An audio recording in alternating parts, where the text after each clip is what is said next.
Okay, I would like to call to order the Policy Subcommittee meeting for December 12th, 2024. Roll call, please. Member Dugan? Present. Member Reed? Absent. Member Sadowhite? Present. All right, on tonight's agenda, we have a proposed admissions policy for the STEAM Academy, and Dr. Shannon Gardner is going to lead us through that. So, Dr. Gardner, welcome. Thank you for being here.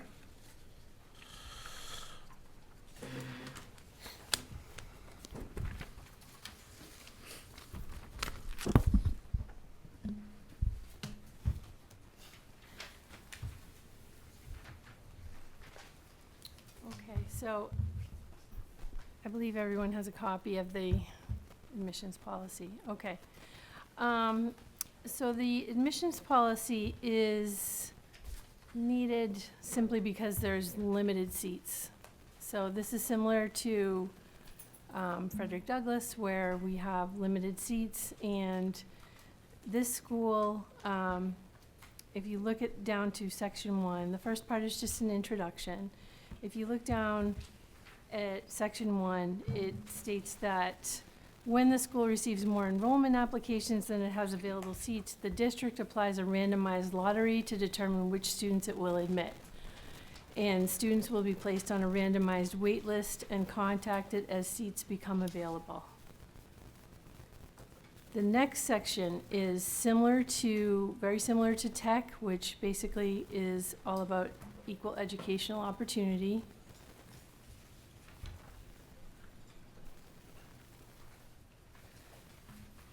Again, similar to tech, we have a section there about providing educational opportunity to students experiencing homelessness. And we give the information of how to contact the liaison. We say students with disabilities may voluntarily identify themselves to the school to request reasonable accommodation during the application and admissions process. Neither a student's disability nor the primary language of the home will have any effect on their admission. And then within here, we state what we will do to inform potential applicants about the Lynn's new public school, that we will broadcast information to 5th and 8th grade students, provide information sessions to students and their families, publish a calendar of recruitment and admission, and offer an open house program for all potential applicants and their families at the school or another location depending on facility readiness. Eligibility is any rising LPS grade 6 and rising grade 9 student may apply for admission to STEAM Academy. And the only caveat is they have to have been promoted to the grade they are seeking to enter. So their admission is conditional just based on whether they're promoted to the next grade level. Private school or homeschooled students can apply, but if they're interested in doing this, they must initiate the enrollment process at the Welcome Center prior to completing the enrollment application form. Initiating the enrollment process at the Welcome Center does not indicate a commitment to attend Lynn Public Schools. If students are selected in lottery for admission to the school and accept their admission, the enrollment process will be affirmatively completed. And then just stating that we do not participate in school choice.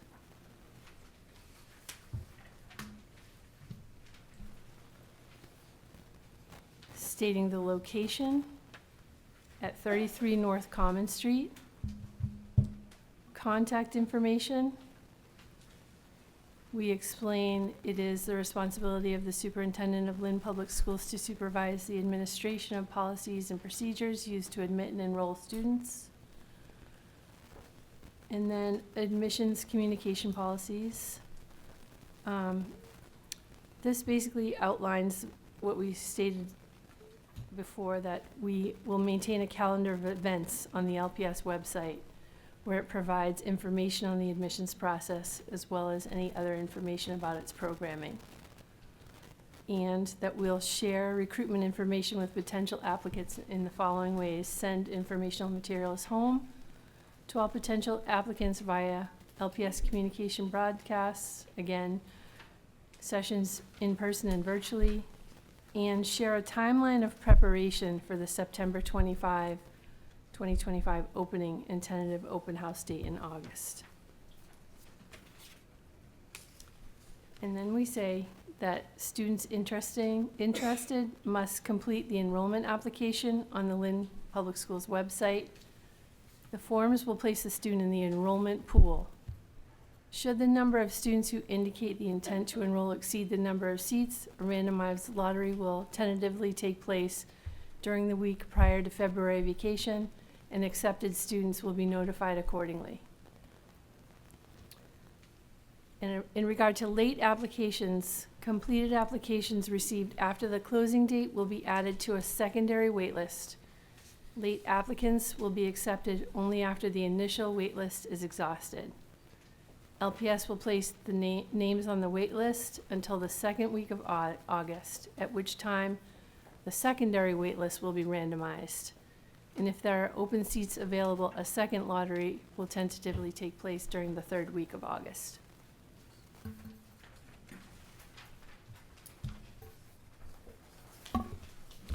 Okay, thank you, Dr. Gardner. Are there any questions from the committee? Member Gately. I'm looking at the introduction here in the beginning of this. It says Lynn Public Schools City Arts and Science Academy, CASA. Is that a typo? Shouldn't it be Fecto Larry?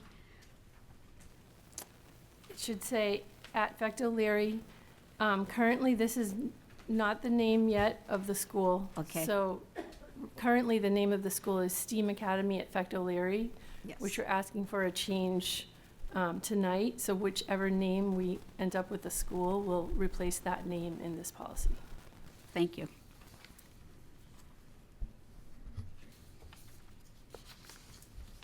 Member Castellanos. Thank you, Dr. Gardner. What other policies were examined? I know you're proposing the admission policy for the STEAM Academy, but what other policies are we evaluating? And we're gonna probably have more policies that we're gonna probably need to work on with the policy subcommittee, but could you kind of go through, because why did we start at the admissions policy? Because I feel like this is some discrepancies within this project. I just want to know why we're already jumping to admissions right off the bat. Sorry if that's so why are we working on admissions now? And why, or what other policies are we re-examining to bring forward? Will there be other policies? I can respond to Or that. compliance-wise, I don't know, is Charlie Gallo gonna be Member part of the Castellanos. process? Yes, of course. So, Mr. Gallo is part of all of the process for Okay. our policies. But we have to have an admissions policy at the, now in the inception, so that we're very clear and have parameters and process for parents and students to understand. We're not sure what the requests will look like once we open the application. And so if there is an overwhelming, number of students that far exceeds the number of actual seats, at least in the first year or second year, or as, the growth continues for the STEAM Academy, we want to make sure that we have process in place. Okay. I appreciate that. So at the start of obviously the process, now, say students that are there now, the students that are at FECTO, will they have an opportunity to apply? Is that something that, So any student that's in grade 6 or 9 can apply, going into 6 or 9 Okay, can okay. apply. So it's not necessarily the population okay, currently at Fecto Leary. Remember, the charge for the actual expansion of seats for middle and high school was or at least from the school committee to me directly, right, was to figure out ways and how we could alleviate the overcrowding at the middle school and the high school. And so this is one of the creative ways that we look to design additional seats at the 6, 7, 8, and 9, 10, 11, 12 to relieve our 3 middle schools and the high schools. Could I just have the number of seats that we're looking at? Like, what's an estimate of how many seats we're So in looking the at? first year, we're only looking at about 250 to 300 max, split between 2 entry points, which would be 6th grade and 9th grade. Thank you. Thanks. Sure. Anyone have a question? Just a quick question. Thank you for Oh, your yeah. presentation. Member Satterwhite, yep. I just was curious, how are the families notified if their child's on the initial or the secondary wait list? So, in that week where we're going to notify families in February, they receive a communication from LPS with a letter basically saying that you are accepted for admission into the school. And then they'll receive a follow-up call for confirmation. Thank you.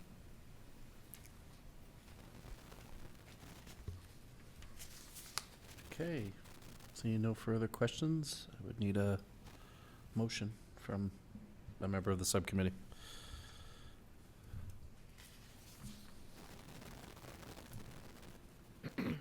I'll make a motion. Sorry. I don't know if Sean's here. Is Sean on there? Is I think. He's here. Sean and Lenny good with questions, or did they have any? Good? Didn't have any. Okay, okay. All right, so motion's been made to accept the policy, second. Roll call, please. Member Dugan? Yes. Member Reed?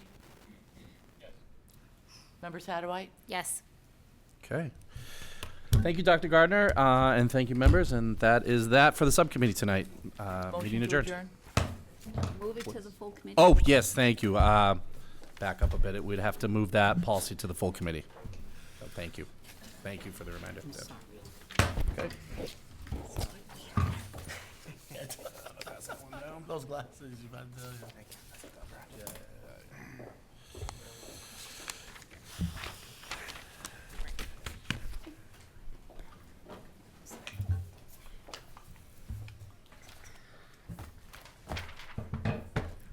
Had to let it go. All right, we're good for open mic? Yep. All right, we will begin the open mic portion of the evening. The open mic session is designed to provide an opportunity for citizens to express their views on matters of concern to the school committee. The sessions are not designed to encourage debate or lengthy exchange of views, but are to have the committee understand numerous points of view. The committee would appreciate speakers keeping their presentation to 3 minutes in order to accommodate as many people as time permits. The chair reserves the right to limit the number of speakers on the same topic to 3. All speakers must be at least 18 years of age or enrolled in high school in the Lynn Public Schools District and having discussed their views with a student government representative. The chair reserves the right to rule the speaker out of order if they feel that the speaker's comments are personal in nature.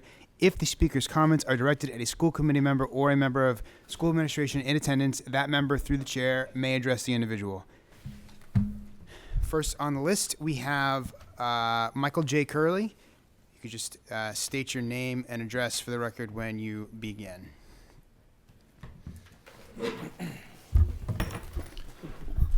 Good evening. My name is Michael J. Curley, and my address is 12 Barbara Ave in Wilmington. However, my heart lives here in Lynn. Good evening, Mayor Nicholson, Dr. Alvarez, members of the school committee, and all other members present. I'm disappointed, once again, that I have to be here tonight. I have far more important things I wish I could be doing right now, yet here I am, here we are. I'm a resident of Wilmington, a teacher at Classical, a member of LTU 1037, and my heart lives right here in this, my adopted city of Lynn. I love our district, but I'm incredibly disappointed in senior leadership. I've told all of you more than once, we need teachers and space. Teachers and space.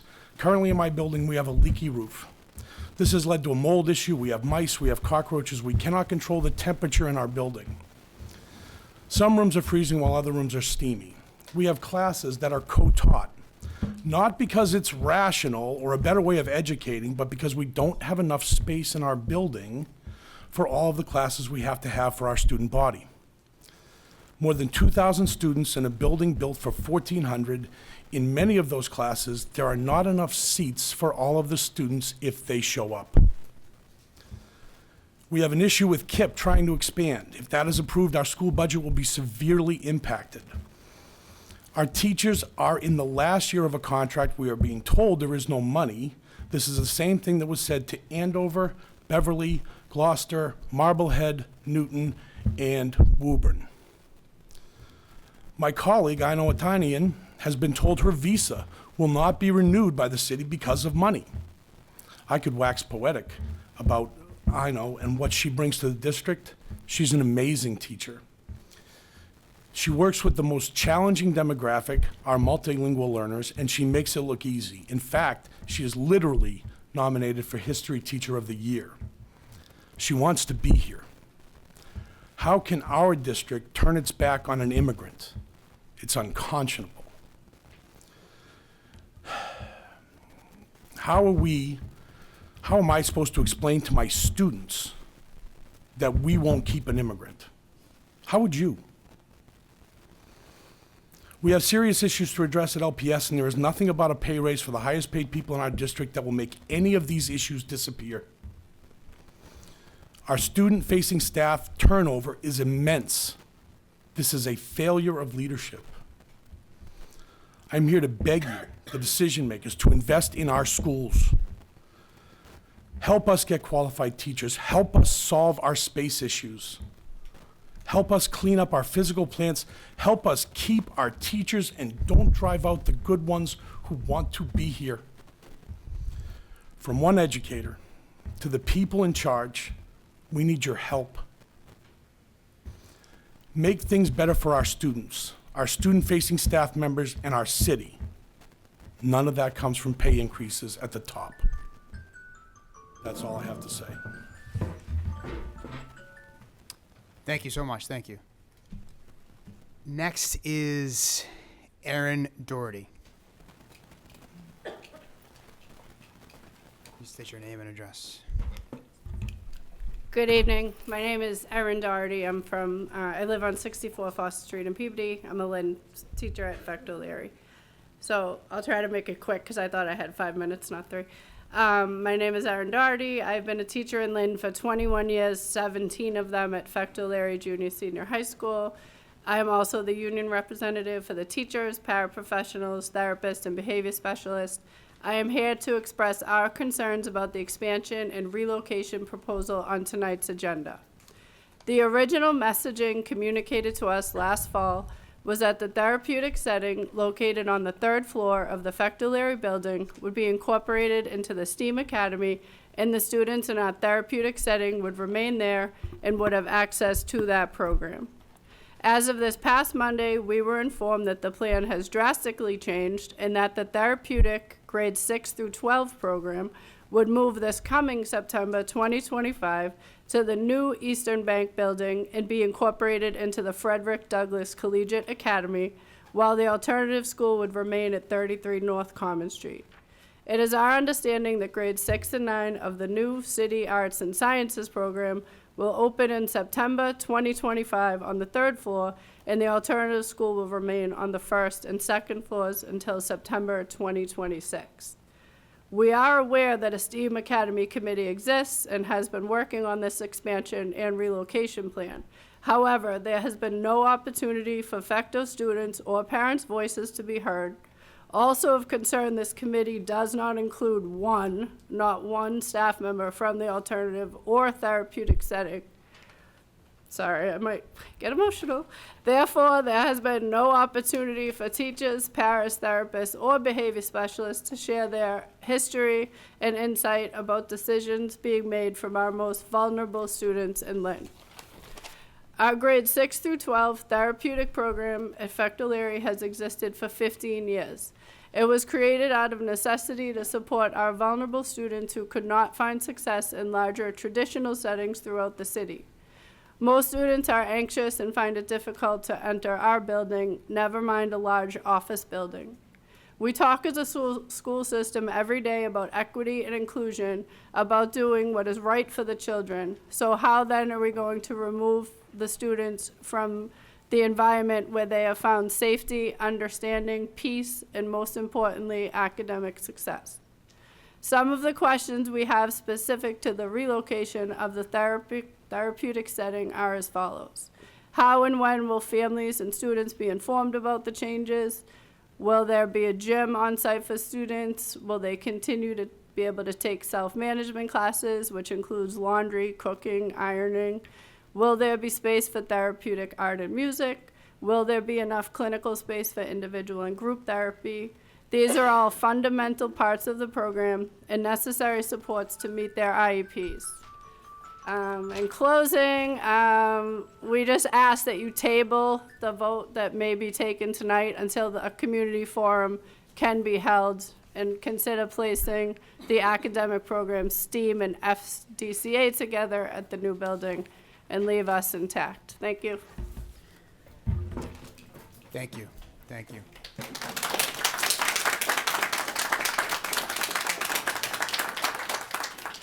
Next is Sarah Martell. State your name and address, please. Good evening. Sorry, a little nervous. My name is Sarah Martell. My address is 31 Mayfair Street in Lynn. I have 2 children at the Pickering Middle School. First, I would like to thank the school committee for your time and listening to my comments this evening, and also like to thank the teachers currently at Pickering and the administrators who are helping to fill in.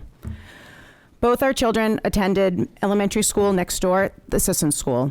During our children's time with LPS, we've been active members in our school committee, assisting with PTO, fundraising, field trips, field days, dancing, and during 5th grade, I worked with a small group of parents to help raise funds for their end of the school year activities, all while our family having an active role in our children's Little League and working full-time jobs. The reason for me coming to speak to you all tonight is to ask for a more effective communication with the Pickering School Committee regarding what can we expect going forward after we received a letter on November 25th stating our principal and vice principal would not be in the next day, and 2 others would be simply filling in. Since the email was originally sent out to parents, I have reached out to Lynn Public Schools for updates. One email reply let me know we would have an update on December 6th, which we did not receive. And when I did follow up, I was informed that no further information would be shared due to the confidential personnel matter, and the situation was being monitored daily. As I have communicated to LPS, I'm not reaching out as a complainer or someone who is looking to LPS to talk about anything that is confidential. I can appreciate the confidentiality. However, we have not received a single message or communication since that original message was sent out. As I stated in one of my emails to Lynn Public Schools Administration, as a parent, we need to respect the process of what is happening behind the scenes. However, as a parent of 2 students, it is also my obligation to my children that I am following up on what is happening at their school and what happens when the door closes. Too many times, parents are looked at as not being involved or not taking the time or interest in what happens. So when we simply ask to be kept informed, we do not feel that that is asking too much, or that our questions or concerns do not count. We would hope that administration would appreciate parents wanting to stay informed and being involved, as well as our children wanting to know. The idea of communication being key is a 2-way street, and when families feel there's an open line, it helps to build trust along the way, and also prevents the rumor mill from flying around. And there are many rumor mills going around. And families feel they can ask questions and be more involved. There are many concerns regarding the current unknowns and situation at Pickering. However, I need to stress that I come here tonight to ask that families are kept informed and is treated part of the collective process in our students' whole education at Lynn Public Schools. I do want to stress that I do appreciate the work that the teachers and the current administration that's there is doing to help. We just need a little bit more information about what the expectations are, what's going to be happening going forward. And I appreciate your time tonight. Thank you very much. Thank you. Thank you very much. Next is Peter Meany. You want to state your name and address?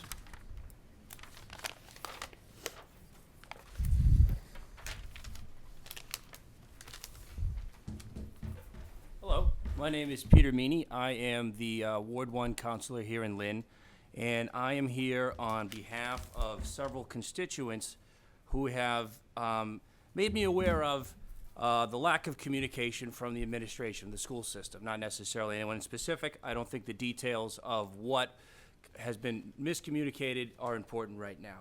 You know, the school system's huge. It's got a lot of moving parts. There's a lot of people. Any organization this size is going to have unexpected challenges.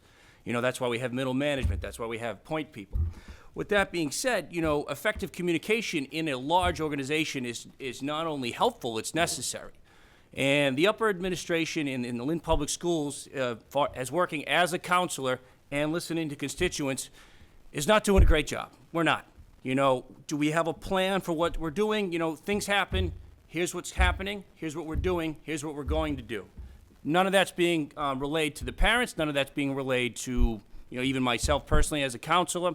We're not looking to butt in every day, but at the same time, if you keep us all in the dark, it makes your life more difficult. It makes you look incompetent. You know, you want to keep the faith of your constituents, and by not communicating, it's speculation wazoo. I mean, as the old saying go, democracy dies in darkness. Let's try to do better. Thank you. As the chair of this committee, I'm going to respond on behalf of the administration. I think that a ward counselor has every right to be heard, and you're always welcome here. And an allegation of incompetence is extremely unprofessional. Next, I'd like to call Aaron Long. Is that Long? What was that? Probably me, Con. Sorry. 8 Strathmore Lane? Yeah, it's me. Yeah. Sorry, what was the last name? It's Conley. Conley. Sorry about that. That's what I almost Yeah. said. Sorry. Good evening, members. I'm of the committee. Thank you for giving me this opportunity to speak. I'm here to advocate for my son Mason, and he is a student at Fecto Larry. First, I wanted to highlight Mason's progress since joining the school.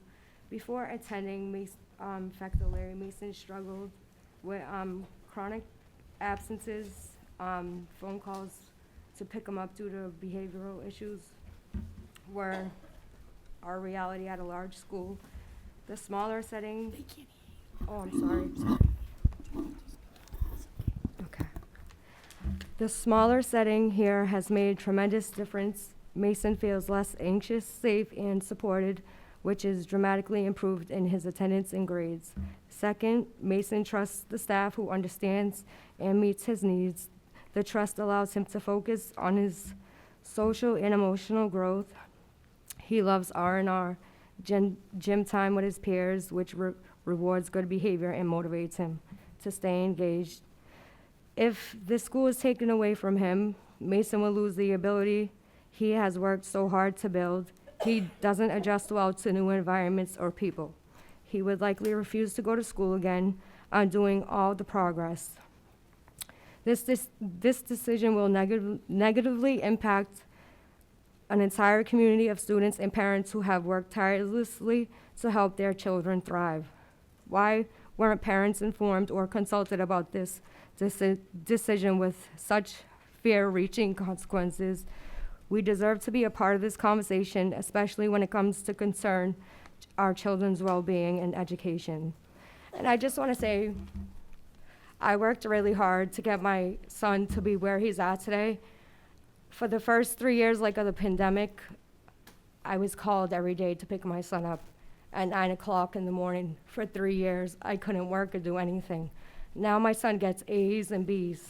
And I just want to say, Fecto Larry is a really good school. And some kids do have issues with, bigger classrooms and bigger, So I just really want you to think about that. Thank you.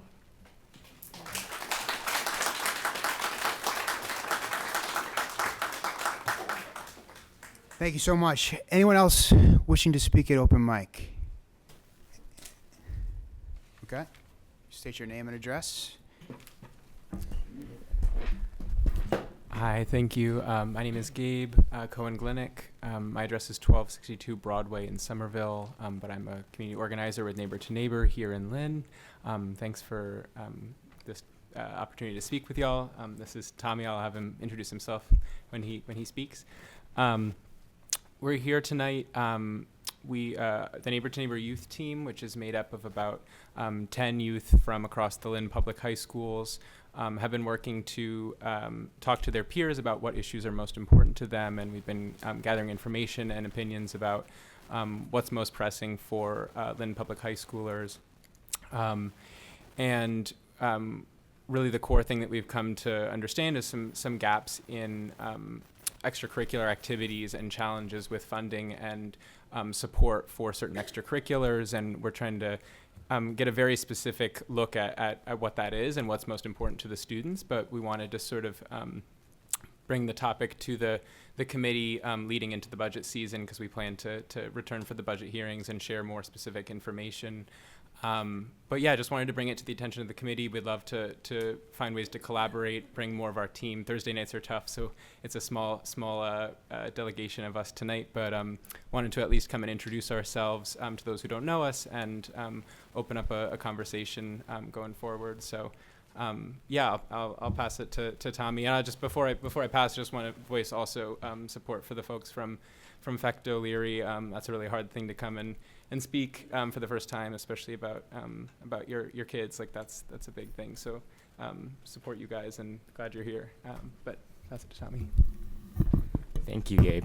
So my name's Tommy Tran, and I'm a student from Lynn English High School. I live at 140 Verona Street. Neighbor to Neighbor is really interesting to me because it goes deep into the aspect of extracurriculars.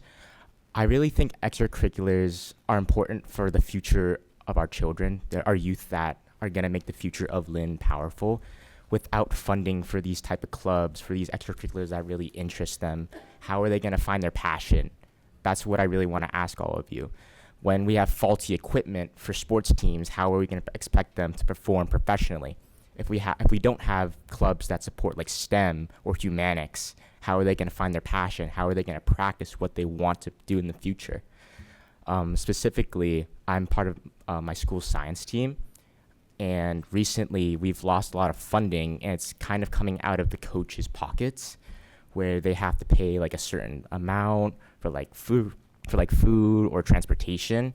And the whole point is that it brings students from across schools, from across several districts, any age, any year in high school.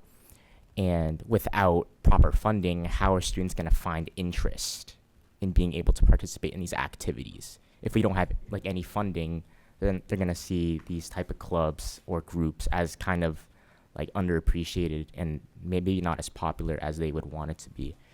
And another thing that I want to mention is that like students don't really have much of a say in these type of things. We kind of just have to go by with what we're given. We just have to listen to all the adults. And if we were to have a voice in these type of like commitments, then I think it would be like a valuable thing to have. But right now we don't. We just have to sit with the consequences. Thank you.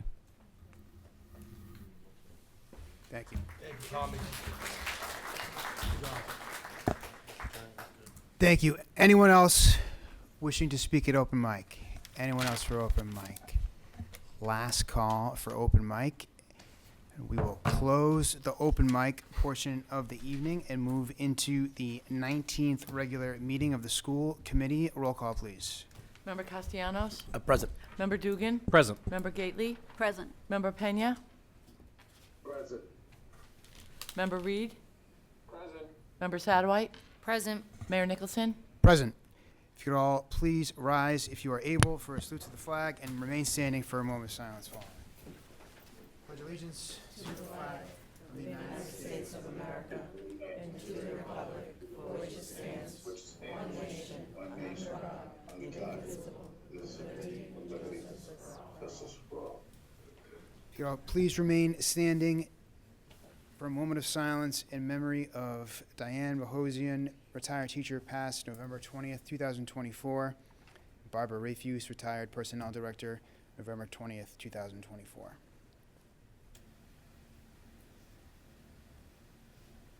Thank you. Next, we have minutes. I make a motion to accept the minutes of the Building and Grounds Subcommittee on November 14th. the policy subcommittee meeting on November 14th, and the 17th regular meeting on November 14th, 2024. There a second? Second? All in favor? Aye. Opposed? Ayes have it. Next, we have the district strategic plan initiatives. Thank you. And this evening, we have both Deputy Cohen and Chief Academic Officer Patty Hebert.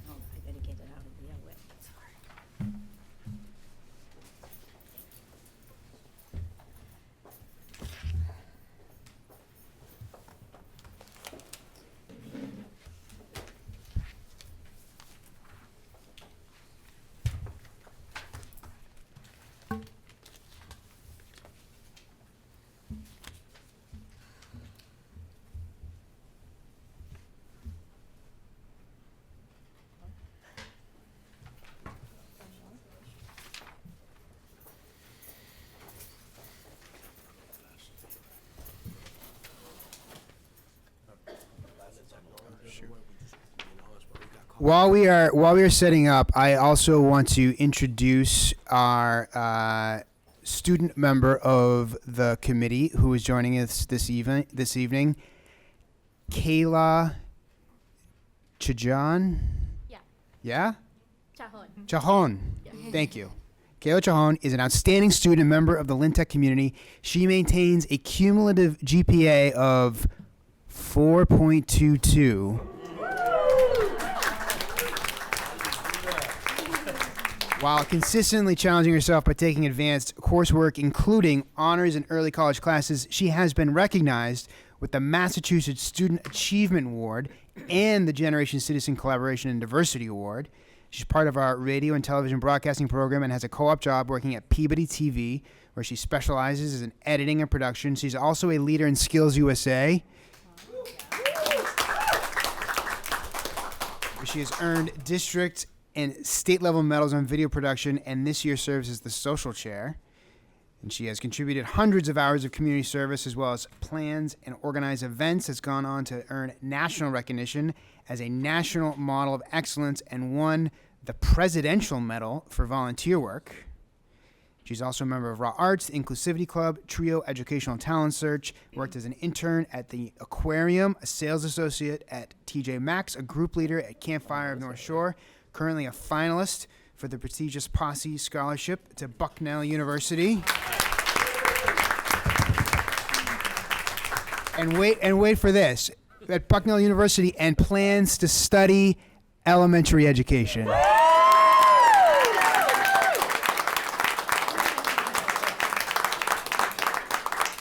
Her goal is to create safe spaces for children in her classroom and provide them with support and inspiration. She will undoubtedly be an outstanding educator in the future. Absolutely. We are so honored to have you here joining us this evening. Thank you, Kayla.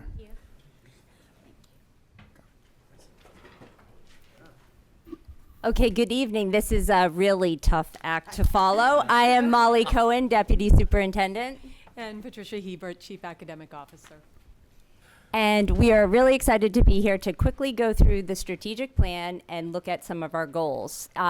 We're hoping that Kayla and Tommy, if Tommy's still here, holds us accountable for what we've envisioned and how we're going to try to get there. Okay. Perfect.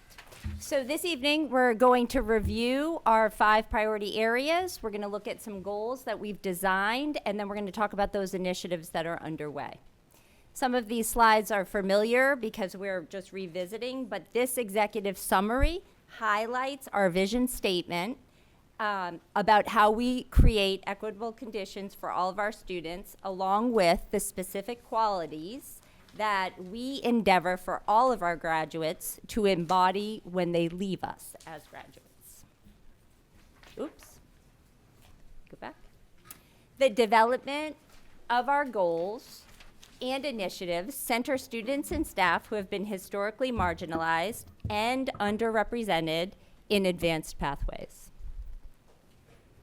This is our theory of action, which states that if we ensure culturally and linguistically responsive practices, hire and equip diverse and highly qualified educators, increase equitable access to innovative school models in inclusive settings where everyone belongs and everyone is accountable for student outcomes, then we will meet our goal and our graduates will be critical thinkers and problem solvers, engaged community members with global mindsets, effective communicators and leaders, and continuous learners empowered to design their own paths, as Kayla and Tommy represent here this evening.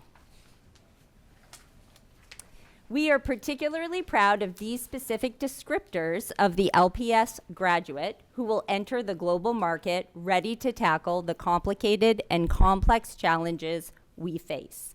And here I would just like to highlight a few around that we hope that our students are driven by curiosity, respect diverse cultures, speak with confidence, which we've witnessed here tonight, listen with empathy, and find joy in exploring opportunities. As district leaders, we keep these particular growth opportunities for priority area 1 front and center in addressing what our stakeholders identified as priority initiatives. Strengthening the instructional core requires us to meet the needs of our teachers, students, and the high quality instructional content demands.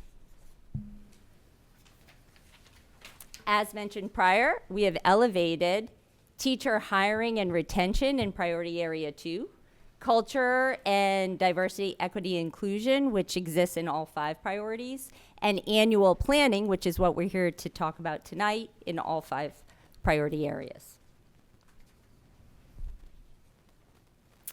So we built backwards. We started with impact statements, so that's the end in mind, and we developed our goals from there. So our team went through a process of developing a logic model to map out the relationship between our inputs and activities and our outputs and outcomes. And in this way, we were able to develop measurable goals to assess our progress. So Ms. Hebert is actually going to take us through our desired short-term and long-term outcomes. Thank you. This slide outlines our 5 priorities. You can see priority 1 is all about strengthening the instructional core. Priority 2 is about ensuring that LPS educators are diverse, highly qualified, and provided with the resources and supports they need to serve LPS students.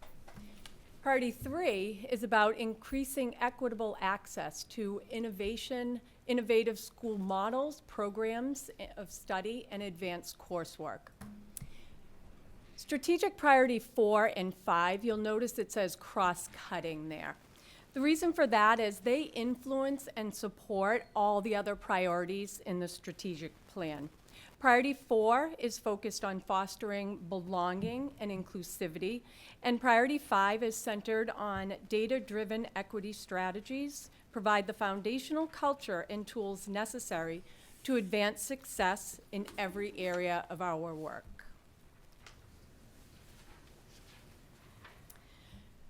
Priority 1, our team had developed several goals.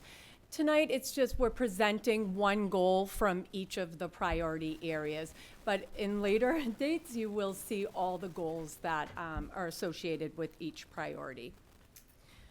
So this first one for priority goal, these goals reflect our dedication to equity and excellence, ensuring every English learner in Lynn Public Schools has the opportunity to thrive academically and linguistically. So we are looking to raise our language proficiency on access testing from 32 to 34.7% by the end of this school year. You can see there's a long-term goal there for by June of 27 to increase attainment, our students who achieve access attainment from 9% to 15%. So, how will we do this? This slide outlines different activities and resources that will be needed to move our students, particularly our L students. This work represents an important step in addressing the needs of our English learners, ensuring that they have the tools and opportunities to thrive. We are confident these activities and resources will lead to significant and lasting improvements in academic success. Priority 2 centers around ensuring that our educators, we want to increase by 2% our diverse educators. The long-term goal is to support our staff to reduce the amount of resignations to retain our students. Excuse me, teachers. Another key focus is fostering to achieve the goals of Priority 2, fostering a diverse workforce and improving staff retention, we are implementing a comprehensive set of activities that address both recruitment and retention efforts. For example, we are enhancing recruitment by attending diversity-focused job fairs, updating DEI-aligned recruitment materials, and offering comprehensive onboarding, including in-person orientations and structured induction programs. Retention efforts include targeted supports for emergency and unlicensed teachers, professional development for mentoring, and access to resources like MTEL vouchers, licensure internship, and community engagement opportunities.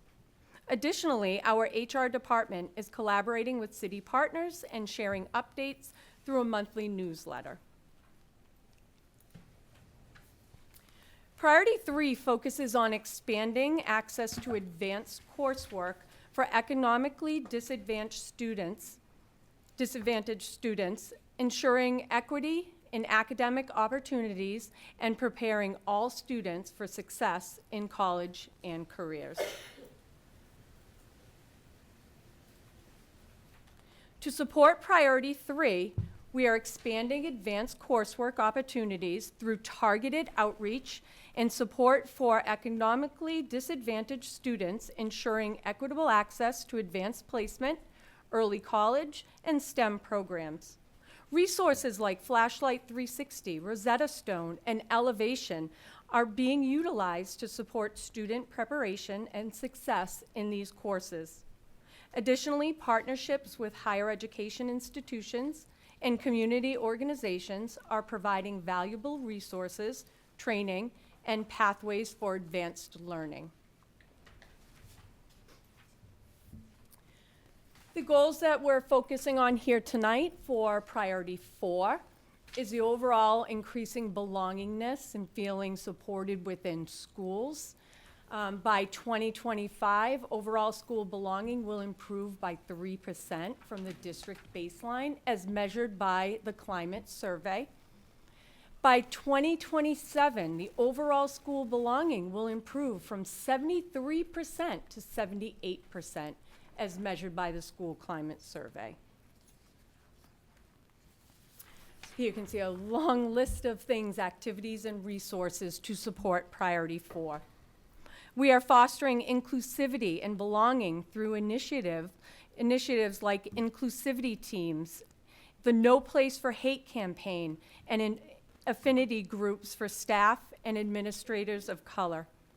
Student-focused efforts include the superintendent's student cabinet, principal advisory groups, best buddy programs, and DEI student consultants, along with events like the Healthy Youth Summit and Girls Inc. Smart Girls Summit.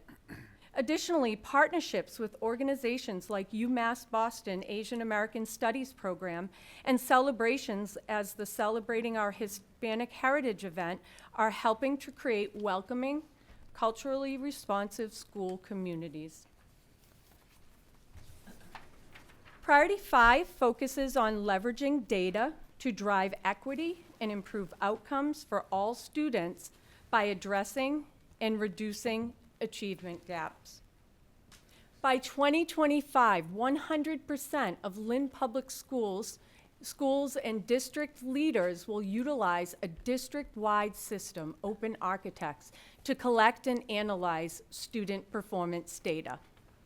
By 2029, Lynn Public Schools will reduce the graduation rate gap between, and it says student group A and student group B, because we haven't figured out those just yet. That will happen as we get closer to 29 and looking at all of the data by at least 10%. So we already know what we're targeting at that point.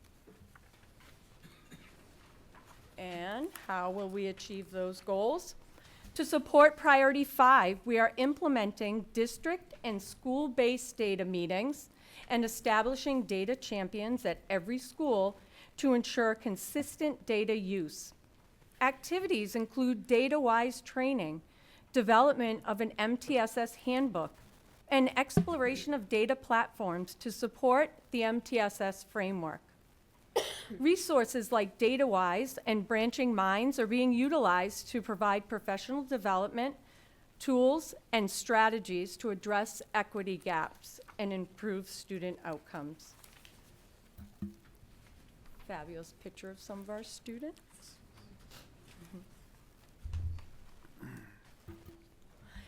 This visual illustrates how the multi-year strategic plan serves as the foundation for the district's annual plan, which in turn guides the development of department and school-level annual plans. It highlights the alignment and coherence across all levels to ensure the unified focus on our goals. Thank you.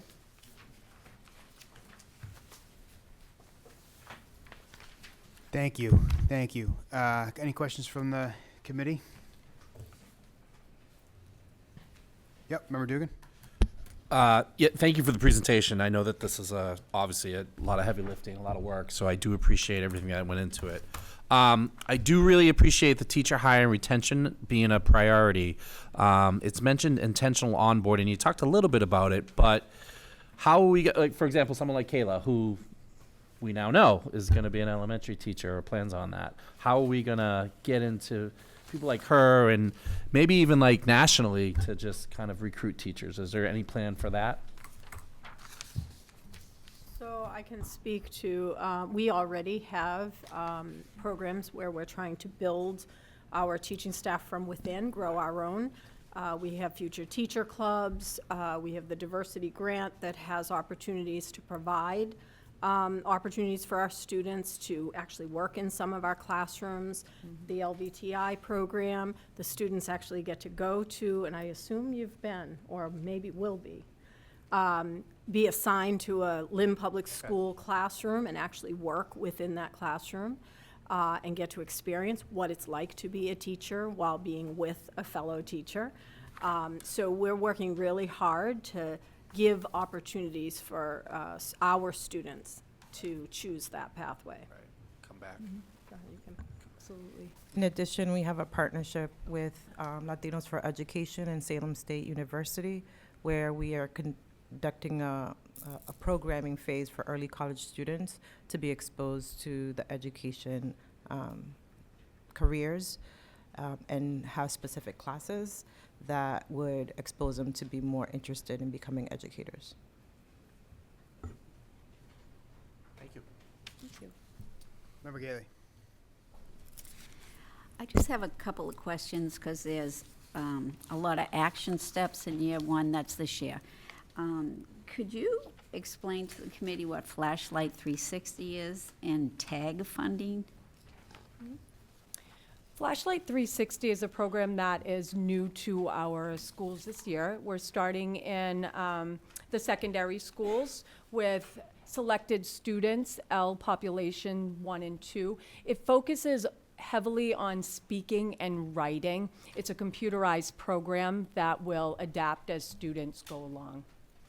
And how is it being received? It just started.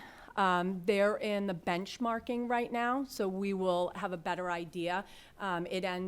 The benchmarking, I believe, closed today. So we'll know how students are doing. The majority of the students have already completed that benchmark, so we'll start gathering data and know what it looks like going forward. But we will be monitoring it. It's new to me, so I'm excited to see it in action. Yeah, 'cause we need that in the secondary, they've And been my a little apologies ignored. for the acronym for TAG. We're used to using that in-house. So that's the turnaround grant assistance that we get from the state for the schools that are performing under the 10 percentile. Thank you. Yeah. Member Castellanos. Thank you so much for the layout today and your presentation. I have more just some fiscal questions. Some of the strategic priorities I've noticed before I came here don't have really, I feel like the funding mechanisms or safeguards weren't really spoken about.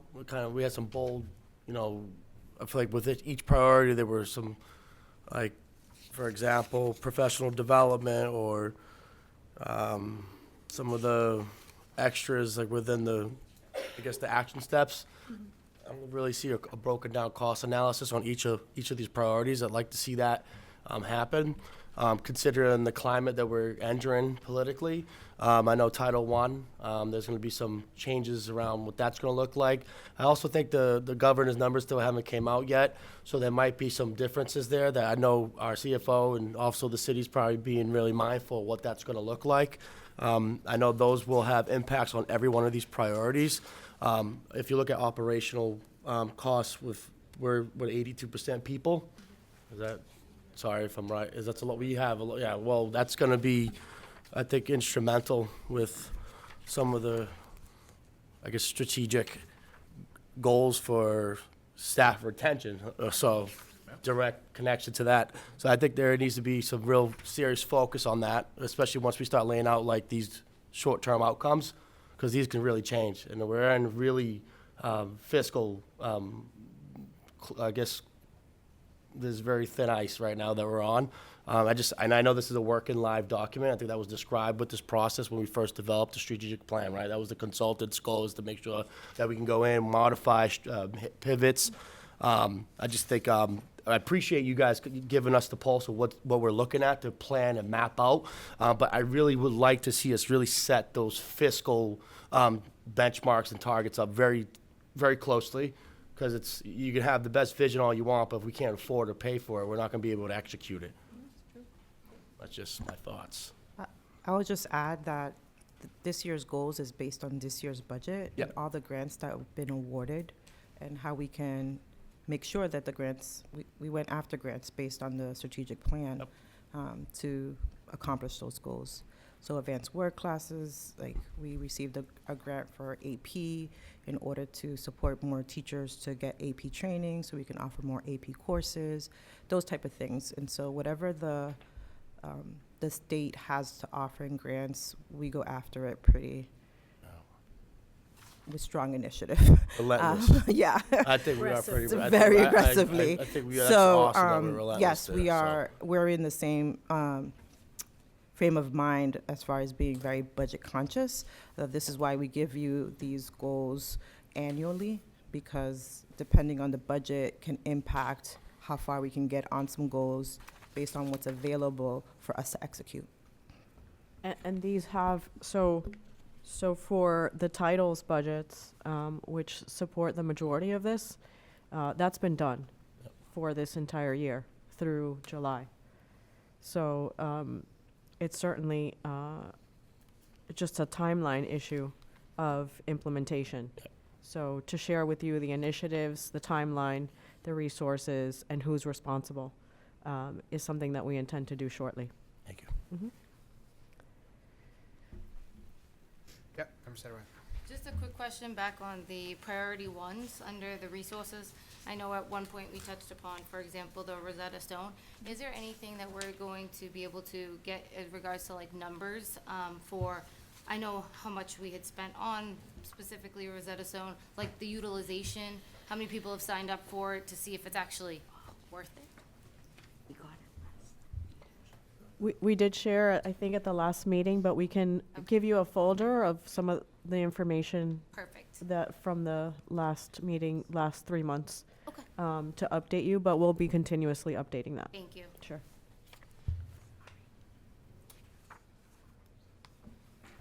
Thank you so much for the presentation. Thank you. Thank you. Thank you. Next, we have a program of studies update, science and social studies curriculum timeline of adoption.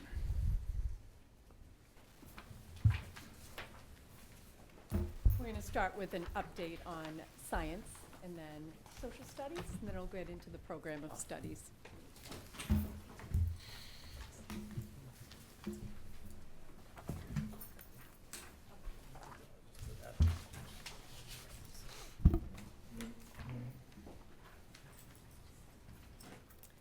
Hello, and good evening, members of the school committee, and thank you for your time.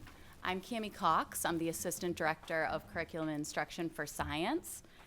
And I joined the team earlier this year, and I'm excited to have an opportunity to share some curriculum updates with you tonight.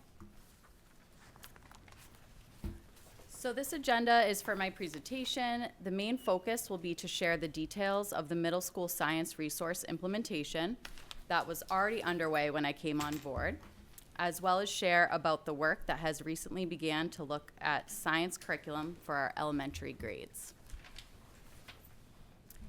In line with the Department of Elementary and Secondary Education's vision, the LPS curriculum team is committed to enhancing student success through the implementation of high-quality instructional science materials, or HQIM for science. These are the key features. So for what that means, what is HQIM, this is what it means for science. These materials have these 4 key features that are listed here. All students can access content that engages them in grade level standards in science and engineering practices, and their learning experiences are authentically driven by their questions and interests, leading to sense making of real world phenomena and design problems. As we discuss this outlook for elementary science, we are grounding ourselves in those key features of high quality science. Currently, elementary science is following the LPS scope and sequence. It is supported by Smart Notebook lessons, a next generation science text, and LPS materials kits. Although these maps have been updated over the past few years, the resources date further back, and this has led us to begin evaluating new materials that will better support our students in sense making through culturally and linguistically sustaining practices. Most recently, we started the process of evaluating and selecting a new curriculum for science, starting with grades 3 through 5. The goal is to select a high-quality curriculum to begin with implementing next school year. We are following the DESE's Implement Mass process, so this procedure acts as a step-by-step guide for evaluating, selecting, and implementing a curriculum. I'm also working with DESE's Evaluation and Selection Network to support and personalize this work for LPS. They have provided us with thought partners and endless resources and guidance for this important work. This is the current track that we are on for this work. Currently, we are in the learn and prepare phase of this Implement Mass process. I've established a diverse council who has been working to develop shared meaning of key features of HQIM for science, examine our district data, understand the elementary science curriculum market, and most recently, develop our vision and procedures for curriculum evaluation. We are now engaging stakeholders in this process as we move into our next stage, which will begin with investigating various curricula options, then choosing 2 to field test. Finally, we will select 1 to launch at the start of next school year. So you can see here, this is our vision. This is a look into our vision that was developed during the first phase of the 3 through 5 selection process. As you can see, it values all students while holding up the key features of high-quality instructional materials for science. So I just spoke about 3 through 5. Our goal is to follow the same review and evaluation process next school year for the K through 2 science curriculum for implementation the following year.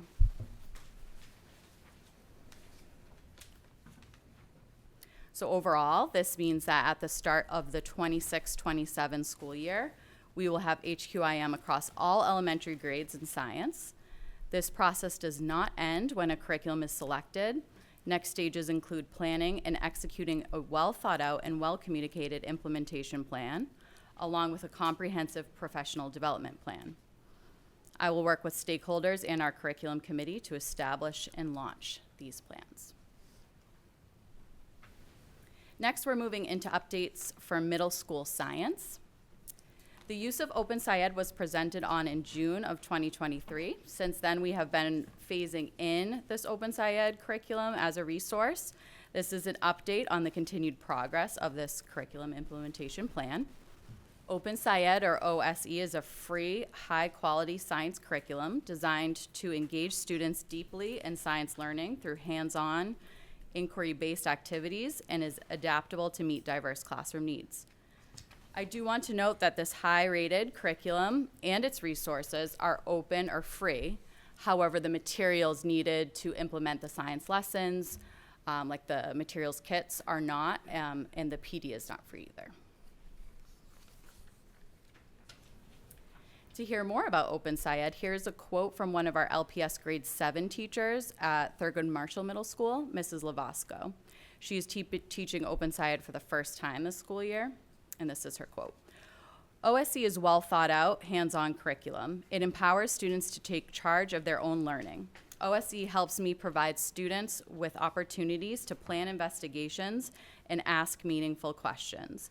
After years of creating my own curriculum, nothing I have made comes close to offering the depth of learning OSE does. Students are now owning concepts I used to think were out of reach. And just to give you a little bit more info about this curriculum and some context for that picture there, these are some of our 7th grade students with Oki, the stuffed orangutan, and something fun that a teacher brought in, since our OSE biodiversity unit investigates the anchoring phenomenon. How could buying candy affect orangutan populations in the wild? So this unit culminates with students proposing an answer to the question, how can we redesign the way land is used in Indonesia to support orangutans and people at the same time? They do this by working as a team to design and present their answers through a digital simulation that they program themselves. So now I have this graphic here which shows you where we have been and where we are going with Open SciEd.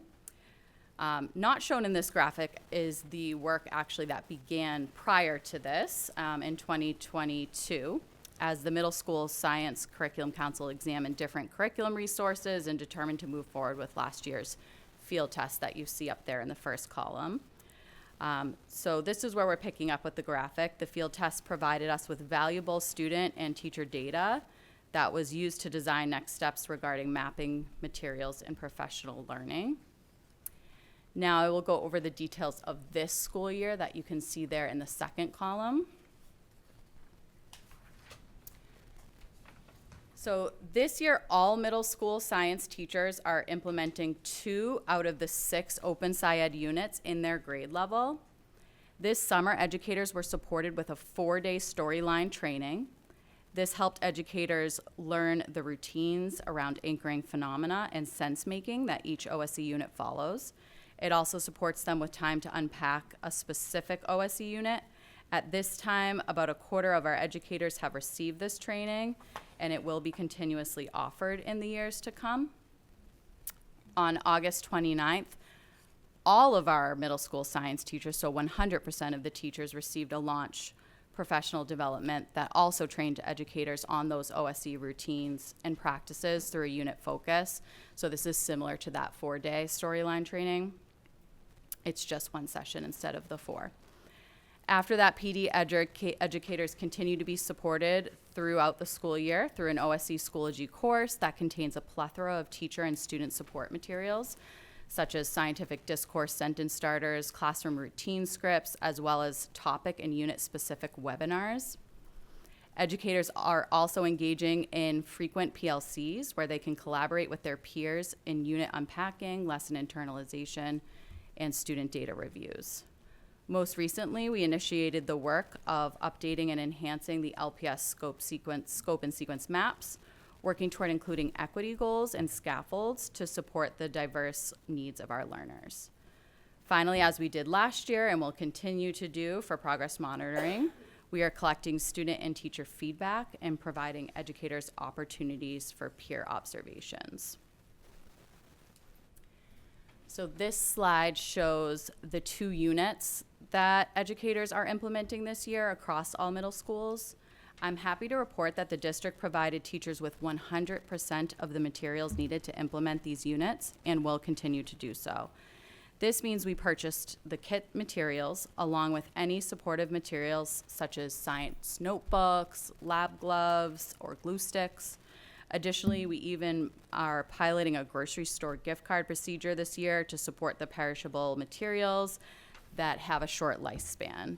So this allows teachers to purchase the perishable materials in a timely manner without using their own funds.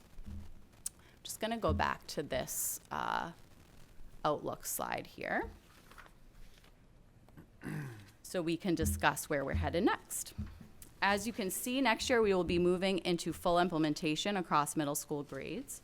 We will continue to progress monitor and use data to target specific ongoing professional development topics for returning educators and support new teachers with that storyline and launch trainings.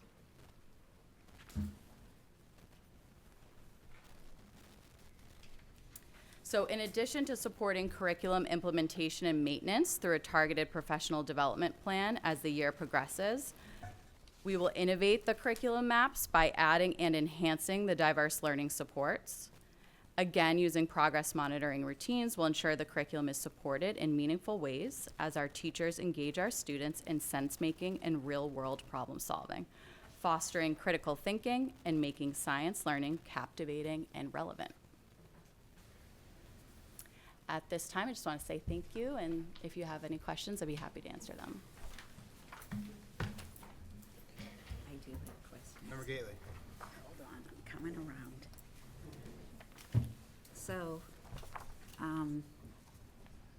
there was someone that came before us in open mic, and it was someone from a high school asking about their science club. And when are we, the science club, that they don't have the monies to get to their meets, and they don't have monies, they're taking it out of their pocket. So I want to know, where is that included in our, in the school budget in science? Because that science club, the one at Lynn English, is highly successful. I'm very familiar with them. I'm very familiar with the teacher. And I just think that we're cutting them a little short by not giving them enough money. Yes. So Thank you for elevating that. I also have been working with Jeff, and we've been talks about those needs, specifically the transportation needs for a science club, and this is at the high school level. And we've had some discussions so that I can be thoughtful about that in my planning for budgeting in the years to come. And it's funny that this just came up. I had recently spoke with him, or I'd sent out communication because I am looking to see if I can help in any way this spring with some of that transportation. We're just having talks about anything that I can make possible. Since it's been brought to my attention, though, we are in the works to make some plans for future years. Because they're in the room, and I want them to know we're addressing it, and we're going to find a solution Absolutely. for it. So one other thing is, when you choose the book for middle schools, they will come before us for approval, correct? So this, for middle school, what I was presenting on is for the Open SciEd curriculum resource that we are adding as a resource to our current scope and sequence, and that was already presented on a couple of years ago. All right, and now I'd like to For the address elementary, which is going to be new, yes, absolutely, we will the be. elementary. Yes. All right, so that will come to Ms. Satterwhite. Yes. That's her committee. Then I was looking, I'm glad you had the 4-day training. I'm glad all this is working out for the OC. It sounds wonderful. It sounds like students are motivated. And being a former science teacher, now we got to get to the high school, because I went to something in the gym, and I got bombarded by questions about the high school curriculum, and I was so frustrated when I walked away that I actually spoke to our deputy and I spoke to the superintendent, and can you explain to me how we're implementing AR in high school biology or high school curriculum for science? That's huge. Can you just restate what was the question? Can I explain?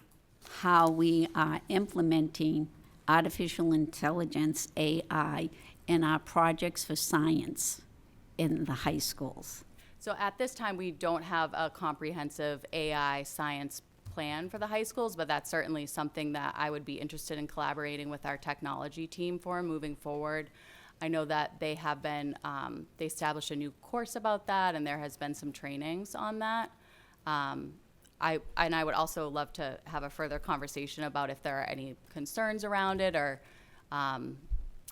I don't know if it was more just looking to embed it into the science curriculum. Well, they're doing projects, and the projects, I found out after hearing a number of teachers' frustrations that day, that, you know, like, for the projects, all you really have to do is go to this site for the AI and say, I would like to learn about photosynthesis.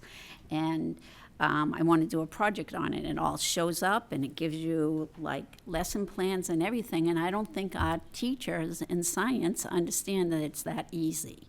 And I think that they need to be trained in that AI so that they would see it's easy, it's fluid. I asked the question, show me the air molecules at sea level up to the Rocky Mountains. How many molecules are there? Because that's a huge graphic in 8th grade science when I taught it.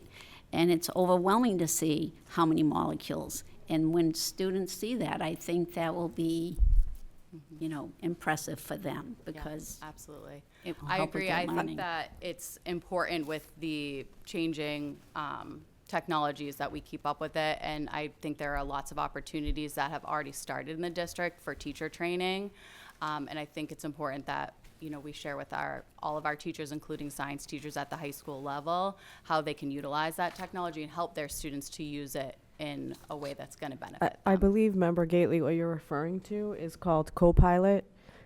It's accessible to all teachers and students. It comes with our portal. So it generates artificial intelligence plans, project-based learning, does translating of materials, differentiates instruction and lesson plans, and I think that's what she's referring to, that which would include science, of course. And I want to thank you very much for your presentation. Obviously, you had me thinking about a lot of things in this presentation. Make sure you cross those Ts and dot those Is, and thank you very much. Of course. Thank you. Member Castellanos. Just to piggyback on Member Gately's last point about AI, do we have an AI policy that we're crafting or working out right now? I think there's a lot of different examples of models across the country. And this, I know Salem Public Schools rolled out some work. No, they're working on some AI policy work. We're already, I believe you have a team. Charlie's working on it, yes. Yeah, so do we have an update on that? No, not yet. And how that would, so is that No. something that we're gonna? We've asked AI to create our AI policy. No, I'm kidding. But we are working on it. All right, and the tool that you mentioned, what's the name of it? It's called Copilot. Is that a pilot program or is it district-wide? No, it's district-wide. It comes with Microsoft Office. So it's part of the Microsoft Office suite that we all have access to. So when we go into our employee or student portal and you go into that little waffle, you can actually, it's one of the applications. Okay. Yeah. If I can just give a little more detail, you can enter into it. I'm creating a lesson plan on photosynthesis. I would like some differentiated instruction for students that have a hard time organizing information. And I have students who are multilingual levels 1 and 2. And it'll give you a proposal for a lesson plan. So I'm aware, I'm actually trained, we have something called Augantel. So I utilize AI in my everyday life, and it's very powerful.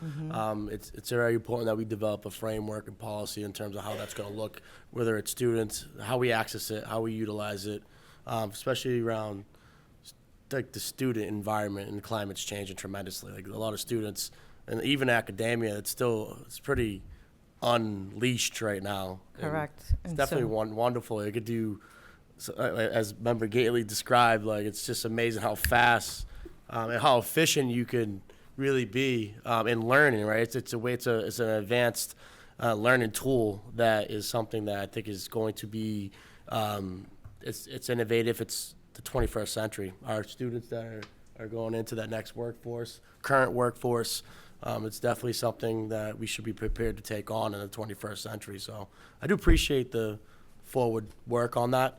Definitely would be interested in learning more about if that's going to be a policy thing or how that kind of will unfold. There's definitely costs. I know there's a high cost on that. I'm sorry, I've just been bringing up money all day. I apologize. It's definitely a policy, and there'll be procedures yeah. around it as well, guidance for teachers as well as students, because it looks very different. Thank you so much. I think we have social studies next. Good evening, members. Oh, sorry. Okay. Good evening, members of the school committee and district leadership. My name is Kristen Tobacco. I'm the Assistant Director of Curriculum and Instruction for History and Social Studies Pre-K to 12. Tonight, I'm excited to share with you some updates from the History and Social Studies Department. First, I'd like to share some information on pilot programs running in grades K to 2, grades 3 and 4, and grades 5 and 7 and 8. Next, I will update you on our new electives running this year. Finally, I'll share the anticipated timeline for grade 3 to 8 social studies resources and next steps. In grades K to 2, we have many teachers across the district participating in the Children Discovering Justice pilot. We're able to do this thanks to the expanded scope of the Civic Teaching and Learning Grant. Children's Discovering Justice is a civics-focused curriculum for young learners that provides students with the foundational knowledge, skills, and dispositions to be engaged, critical, compassionate, and active leaders in our democracy. This curriculum is free, online to all teachers, but the PD has a small cost, which we cover with the grant funding. Teachers who volunteered for this pilot are engaging in monthly PD sessions, classroom visits, and earn a stipend. We look forward to seeing some of those teachers become leaders amongst their peers in promoting these resources across the district in the future. Here you can see a couple of examples of students and teachers in the classroom. Here we have Miss Kidney's class learning all about the importance of listening to others, taking turns, and using evidence to support their ideas, debating and learning to agree to disagree. Students are able to express their own opinions and listen to others with an open mind. These skills are so important for our young learners to grow into kind and compassionate leaders of tomorrow. In grades 3 to 7, we are running pilots of the new DESE History and Social Science resource, Investigating History. This has been in development for several years. Before I explain the different pilots that we're running, let me first tell you a little bit about the Investigating History program and how we came to pilot it this year. First, Investigating History is an inquiry-based social studies curriculum that focuses on the instructional principles you see up on the slide: historical inquiry, historical empathy, and human connectedness, civic engagement and real-world relevance, and culturally sustaining pedagogy.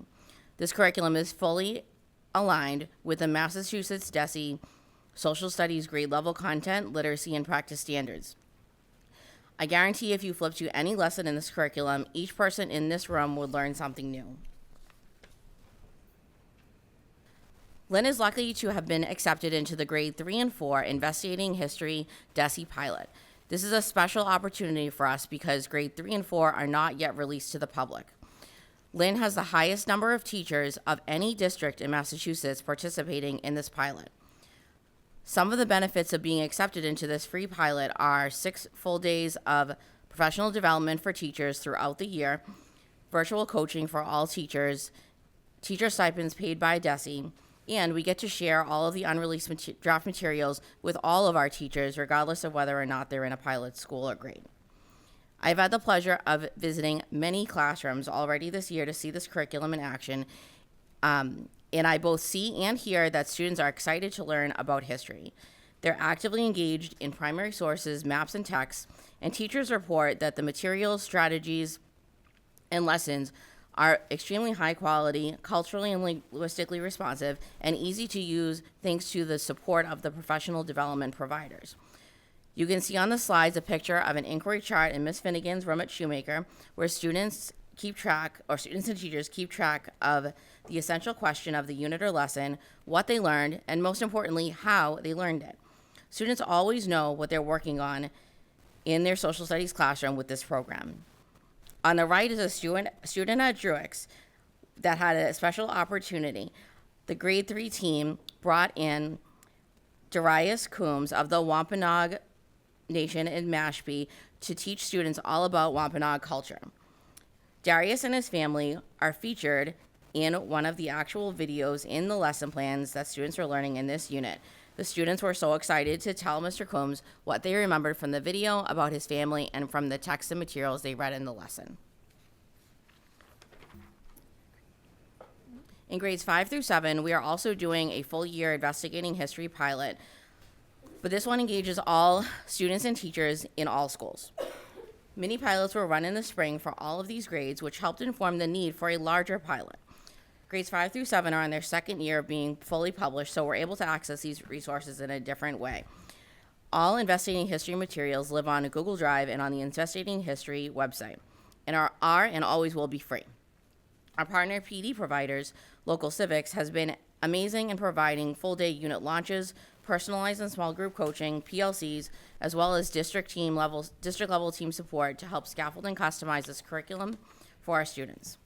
Our middle school curriculum council is up and running this year, and all of the teachers are very excited about the program, citing the robust resources, culturally and linguistic responsiveness of materials, and the inclusivity of different perspectives and cultures. I'm thrilled to continue to work with these amazing teachers to plan our next steps together. I met with all grade 8 teachers at our History PD Day on August 29th before school started to introduce the idea of piloting a curriculum from the Democratic Knowledge Project called Civic Engagement in Our Democracy.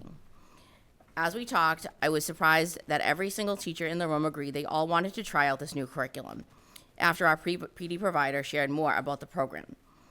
It's also well known in other districts in the state as it began in Cambridge, Massachusetts. This was a slight shift from our current map, but the excitement of the team led us to launch a pilot year of DKP blended with our current curriculum map and resources. This curriculum is unique because it teaches civics through the lens of students' lived experiences. Students begin the year building community, taking stock of their individual and shared values, and they focus on how they too can promote positive change in society and government, even as young people. Teacher feedback thus far has been overwhelmingly positive, and they are finding that this unique way of teaching the Mass DESE standards is paying off dividends already in student engagement and success. Now I'd like to move on to next steps, starting with K-2. K-2. We plan to continue the Children Discovering Justice pilot through the Civics Grant as we apply for it next year, and engage even more teachers in this valuable professional learning experience, while also connecting teachers to additional resources to meet the grade level standards for K-2 social studies. Here you can see a timetable for grades 3 to 8. For grades 3 and 4, we're in a bit of a unique situation. Last year, we ran a 3 to 5 adoption committee, but found the only resource we felt comfortable moving forward with was Investigating History, but we only had it for grade 5, as it was not released for 3 and 4 at the time. Therefore, we paused and waited for Investigating History grade 3 and 4 pilot application to come out, and ultimately, 9 of our principals volunteered their schools to apply for the pilot, and that brings us to 2024-2025 school year. I will be meeting with members of these elementary teams in the spring or late winter, spring, to review the pilot experience and prepare for next steps over the spring and summer. Just a few days ago, I learned from our DESE History and Social Science office partners that they're going to be extending the pilot phase for grade 3 and 4 for another year and publish in the summer of 2026, not 2025. They feel strongly that in order to do justice to the great feedback they've gotten from teachers, again, many of which are from Lynn Public Schools, speaking about our students and their needs, they felt moving forward, they want to publish the best material that they can. DESE is also going to be sharing more about PD opportunities that we can engage in to support both our current piloting schools and any new schools in the state over the coming months. I anticipate that we'll be in a full year 1 adoption by school year 26-27 for grades 3 and 4. Surveys, classroom visits, PD, and meetings with teachers and students have been essential in decision-making at all stages of this process and will continue to do so. For grade 5, you can see that through the last school year, teachers curated and created their own resources. One of the first goals I had when I got in this position was to change that. This year, I'm happy to share that all grade 5 teachers are piloting 2 of the units from Investigating History. I anticipate year 1 of a full adoption to be in the next school year. The committee of grade 5 teachers that will gather in the early spring, survey results, and other stakeholder feedback will inform our plan moving forward and any PD allotment of materials, etc. For grades 6 and 7, as I mentioned, we are currently piloting IH, and the middle school council is very excited about gathering more data over the course of this school year and planning for next steps as a team. And again, as you can see for grade 8, we are in the pilot phase for the Democratic Knowledge Project, and we anticipate a year 1 adoption for next school year. We are lucky to have so many talented and dedicated teachers in our middle school lending their voices, time, and expertise to the Curriculum Council. And I really look forward to sharing the decision-making and planning process as we move forward with all of those educators. Finally, checking with high school. For school year 25-26, there's been a proposal to add the Advanced Placement African American Studies course in the high schools. I'm happy to report that we are currently in our first year of teaching Advanced Placement Modern World History. As you know, we added 3 new semester electives in the history department this year. Those are Immigrant and Indigenous Experiences in the United States, Global Genocides, and Personal Finance. We are currently building a relationship with the UMass Boston Center for Asian American Studies and other organizations to build our project-based Immigrant and Indigenous Experiences course with our talented teachers at English and Classical. Our Global Genocides course has been under development for some time, and we are now engaged in an exclusive partnership with the Salem State Center for Holocaust and Genocide Studies to develop this course with the most current and engaging resources available. Personal finance has been extremely popular with students, and we have more students that requested to take it than we have available seats, somewhere in the number of 300 or 400. I'd have to check.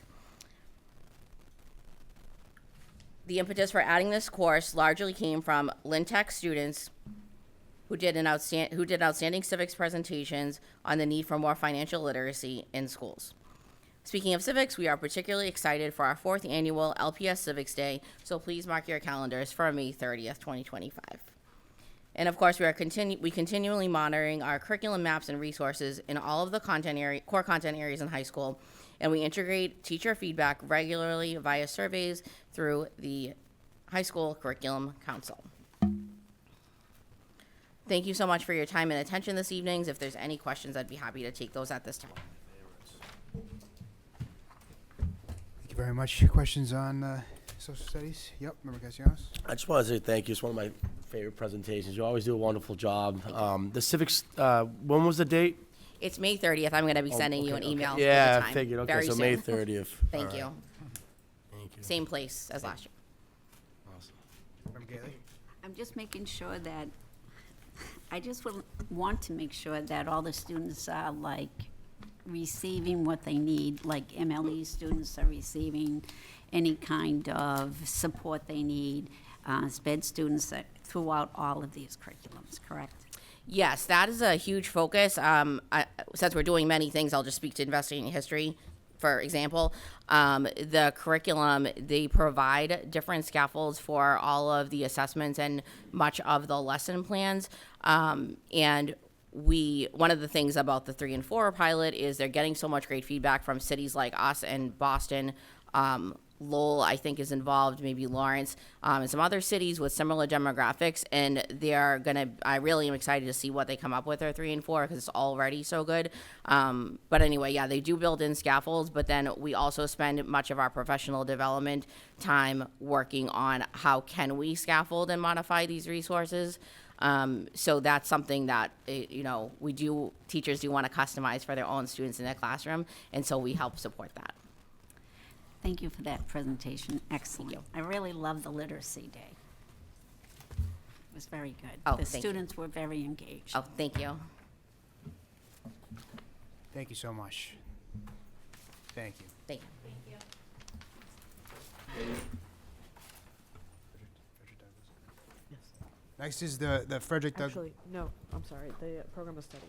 Next is the Program of Studies presentation. Thank you. That was a nice segue into adding new courses to the program of studies. As most of you know, the process to adding courses, I'll kind of briefly outline the steps that we follow, and then I'd like to invite Dr. Shannon Gardner to join me to share some new courses for our students.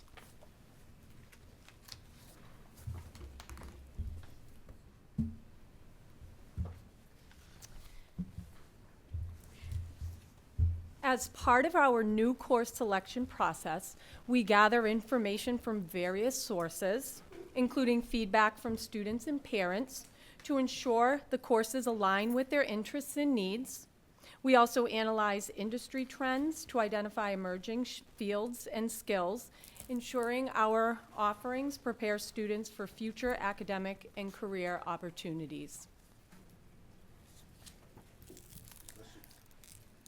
We also seek input from teachers and department leaders to ensure the courses meet instructional goals and align with current practices. Additionally, the proposed courses undergo a thorough review by the curriculum committee to ensure they support our strategic priorities and maintain high academic standards. The approval process includes administrative review to ensure the proposed courses align with district goals and resources. Following this, the final step is school committee approval, which formalizes the addition of the courses to the program of studies. Once approved, and depending on the course, we move into the curriculum design phase, where we develop the course content, ensuring it aligns with standards and district goals. Simultaneously, we allocate resources such as materials, staffing, and professional development to support successful implementation. During the implementation phase, we focus on staff training to ensure teachers are well prepared to deliver the new courses effectively. Additionally, we support student enrollment by providing guidance and information to help students understand the opportunities and benefits of these new courses. And finally, we engage in continuous evaluation by gathering feedback from students, teachers, and administrators. This allows us to assess the effectiveness of the courses and make necessary adjustments to ensure they continue to meet the needs of our students and align with district goals. The next two slides highlight courses that we added this year. As part of our continuous improvement process, we are currently gathering feedback from students, teachers, and other stakeholders to evaluate their effectiveness and identify opportunities for enhancement. So as you can see, quite a few courses were added this year.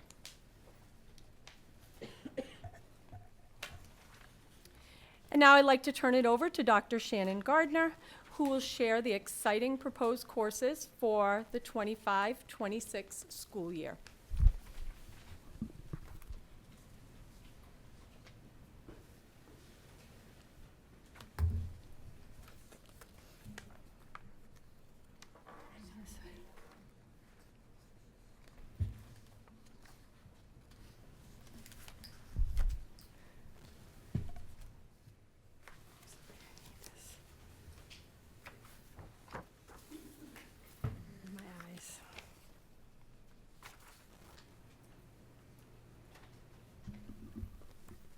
Okay, I just wanted to talk to you about a couple of new courses that we have here.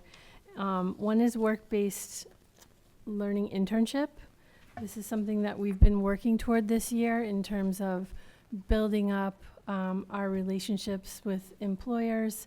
We've had career speakers that you'll see in the superintendent's update, and we're really working hard to develop that, and we are developing a course to offer students the chance to be able to take that work-based learning internship for credit. And in addition, we are offering a small credit for career and academic planning work that takes place during the X block and during the intersessions for early college students, because there is a lot of student work that goes into this, and we feel that they should be getting some credit. Okay.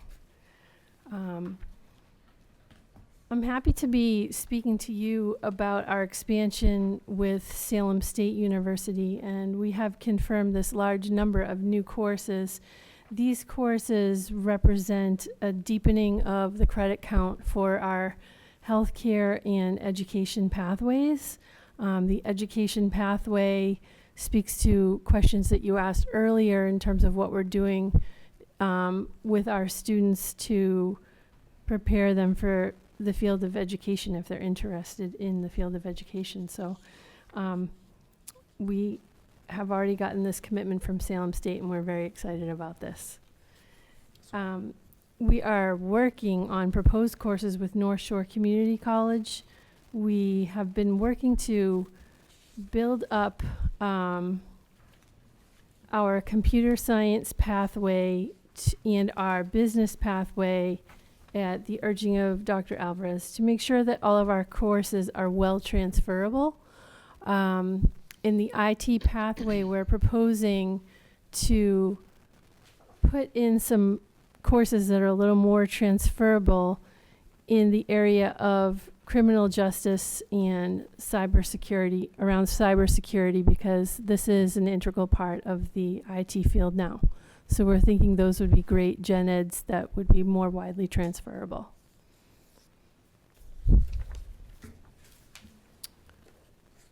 We have also met with a representative from Cambridge International. Cambridge International is well known internationally as a provider similar to the College Board of advanced coursework, and they have pre-advanced and advanced levels, and they're taught by LPS trained teachers. If we go to the next slide. They just offer different things that AP College Board does not offer. And so we looked at some of their offerings and lined them up under some of the pathways that we know that we already want to build. And they offer some really interesting things for advanced coursework credit, like digital media and design, media studies, sport and PE. So we're looking at these as potentially exciting new offerings that we could add to some of the pathways that we already have to give more advanced coursework opportunities. One thing that's interesting about Cambridge International Education is because it is designed for international audiences, it's already built with multilingual learners in mind. And so they actually have better results on their testing because of the way that they create their educational experience for students.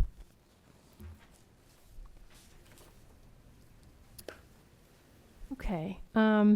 We're also working on the plan for the STEAM Academy, and I just put in here basically for our audience at home the elements of STEAM, because we sometimes overlook that STEAM is a unified approach that includes science, technology, engineering, arts, and math.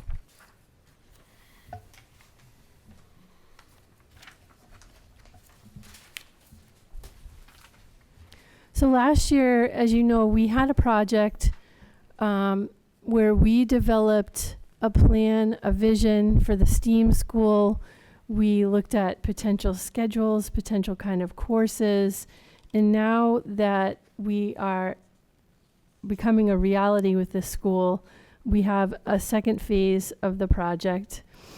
We're looking at science now being taught as part of a STEAM course in middle school. The STEAM course is a PBL block that is team taught. All teachers participate in teaching the STEAM course. Teacher leadership rotates by semester. The middle school STEAM course will cover the 4 domains of science currently outlined in the LPS program of studies: physical sciences, life sciences, earth and space sciences. There will be a humanities course, again on the middle school level, that will incorporate ELA and history. Humanities courses support multidisciplinary content, teacher collaboration, increased flexibility within an extended learning block, and again allows multidisciplinary collaboration within the STEAM block, especially with regard to real-world problem solving. And though still driven by grade level thematic questions, humanities course may choose to follow the current LPS content area as outlined in the program of studies.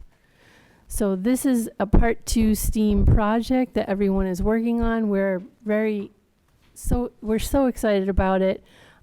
It's not something that we've done. We have piloted some wonderful things so far in regard to this, just in thinking about getting ready for this, and it was also an outflow of the STEAM work that we did last year.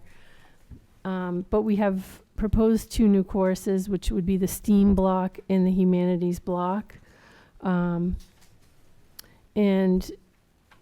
these exciting new courses, we would be working with teachers and administrators and the teachers union to look at how this new school will look in terms of scheduling and coursework.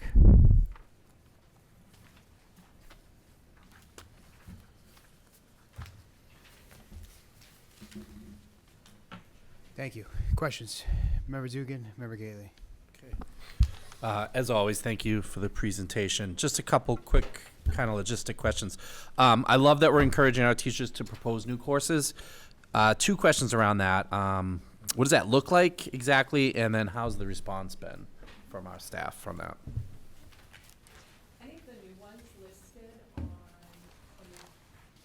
2526, majority of those were proposed from schools. So Oh, okay. our assistant directors work closely with department heads at the school and administration to be in conversation with, what courses, what are students talking about, where do they want to go, what are they looking for.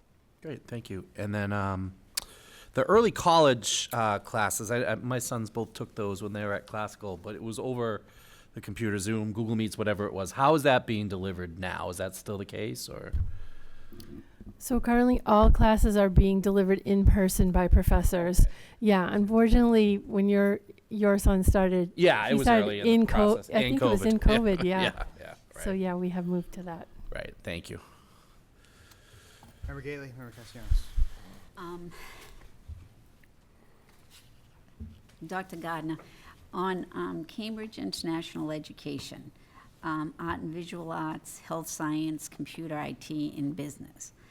I'm trying to wrap my mind around how are these being taught? Are they what is the vision for all of these courses to be taught? These are college courses, and they're going to be taught. What's the vision? So these courses are just like AP courses where we have our high school teachers would receive training from Cambridge International, and they would be certified to be teaching the Cambridge International courses. There's curriculum that we obtain from Cambridge International. So that's the model of how it will work, just very similar to AP. We are just being very thoughtful about how we integrate it so that it makes sense to the things that we're working on in each high school in terms of what they're building out in terms of their pathways. And where would they be located? Is this part of early college? No, they would actually be right there in the high school, just like an AP course. Okay. They could be connected to early college pathways for certainly, but they would not be college early college classes. But these courses are also eligible for college credits. And if I could just add that Cambridge is International is a framework. It's a rigorous framework, so we can adapt our curriculum materials to the framework. But as Dr. Gardner just pointed out, the benefit for students is that they do receive college credits. So if they were to take 2 years at level A and AS of Cambridge International, they could potentially walk out with numerous college credits, in terms of probably meeting most of their requirements for an AA or an AS. And how is this going to be paid? What is the cost? So Cambridge has fees, but they're significantly less than International Baccalaureate. So we can give you a breakdown of the fees. Okay. Do we have grants for that? That's. I think that we would just look at what we're hoping to offer. I mean, we in how we would budget it, and the rep has talked to us about providing us a grant from them to start out, to get us started off. But those are all things we would have to work out once we actually make a decision. We're just speaking with principals right now to see what makes sense to them within their buildings and what they want to build out, which we'll can talk more about in the next presentation that I give. Okay, thank you. And this ties directly into priority 3, where we're hoping to add more advanced courses for our students and give them more exposure and opportunities. Thank you. Thank you for the presentation. Member Castellanos. Thank you for your presentation. I have a question around the work-based learning internships.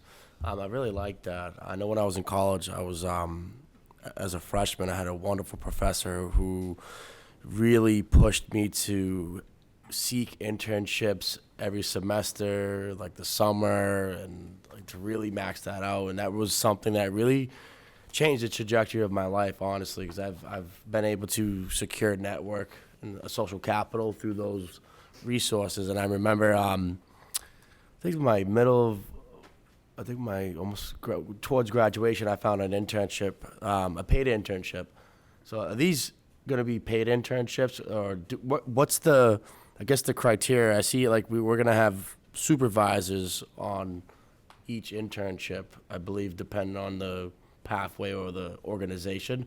Did we secure like where are these internships coming from? So these internships are basically an outgrowth of the relationship building that is happening that Marissa Angeli, the project manager within my department, is really working hard on building out. And I really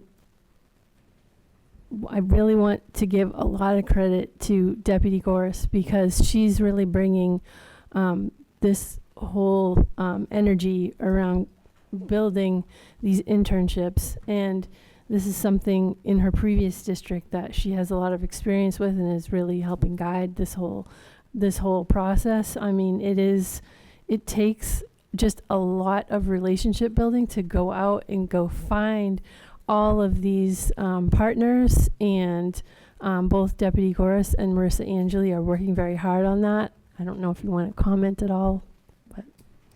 Yeah, so the whole point is trying to give them real world experience. Yep. Based on what they're learning, but also build employability skills.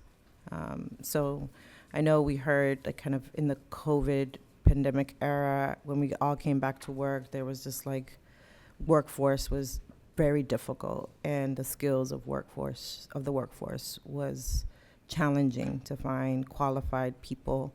And so we want our students to have those skills ahead of their graduation. So one partner that we developed is Reading Co-op, and we have students interning at the Lynn office and the Nahant office.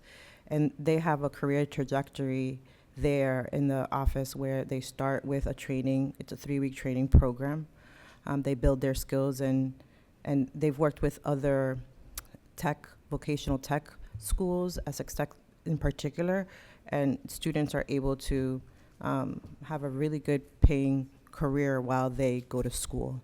And that's from my own personal experience, having my high school experience and getting business vocational skills. And if it wasn't for that, I wouldn't be able to pay for my community college. And that's shaped who I am, and I want those same opportunities because that builds their social capital and their network to have more doors open for them. No, I agree, and I think it's wonderful. I think it's a great initiative that we're taking on.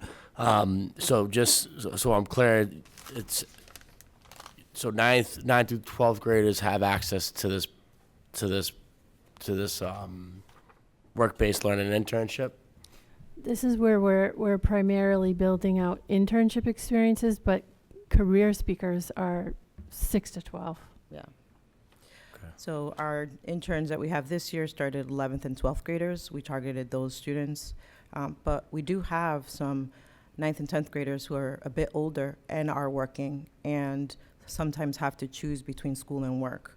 We're trying to make that more simpler for them and work with their supervisors about their employability skills and how what they're learning in school applies to their work and vice versa. Oh, okay. I really appreciate that, and I think my only final, I guess my comment is, a question is if we don't have, if it's not in our partnership or our network, say if I'm interested in criminal justice, is there ways that, like if I want to be a police officer, is there a way to tie up with Lynn PD? Or say if I want to be the mayor of Lynn and work as Danye, maybe work for him. I don't know, like, are we able to like figure out pathways there? Say if I want to be a union president like Sheila O'Neal, can we figure out ways to like build pathways or internships there? Like, is that something that we could do? So what we're doing is, Just that's why those MyCap lessons are so important, Yeah. because that's where we get the information about what our students are really interested in. And first, it's career speakers coming to our schools, and sometimes, enhancing what they're learning, or sometimes it's just really learning about someone's very curvaceous way in their career path and how they landed where they landed. Right. Not everybody comes out of school, knows what they want, and gets BC. it, and that's just it's not. real. There's so many pathways, so we want to expose them to that. And so something might trigger a student, but those career speakers are then the people that their organizations is who we build those relationships with. So then we can do job shadows, and then we can do unpaid internships, and then we can do paid internships. So it's about networking and growing that network. And so more exposure that potential employers have of our Lynn students, then they know who really are our Lynn students and not who people think or talk about are our Lynn students. So we're also trying to change that dynamic, so those doors that may not have been open in the past do open for our students. I love this because it's sustainable. And I think even one day when you're not here, you'll be here, right? This is a very strong, this is a really good, Like our alumni associations at both of all of our high schools are filled with folks that, are trying to find out how can we give back, what can we do? Capital. Yes, and so that is a social capital. That is a huge resource for our students. And mentors. We could get mentors that way as well. Great. Thank you so much. Thank you. Thank you. Next is Frederick Douglass Collegiate Academy expansion proposal.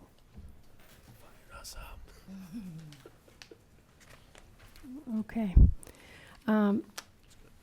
Before I start, I just want to acknowledge Principal Heather Fabiano.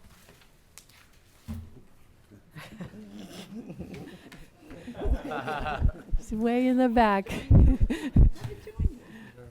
But we want to thank her for being here tonight with us for this presentation.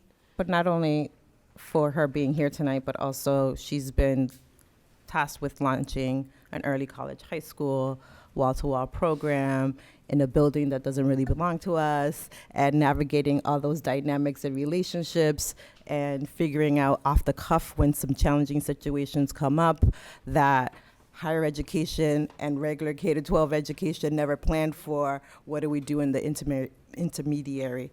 And so I just really want to give Heather Fabiano a huge thank you for her leadership.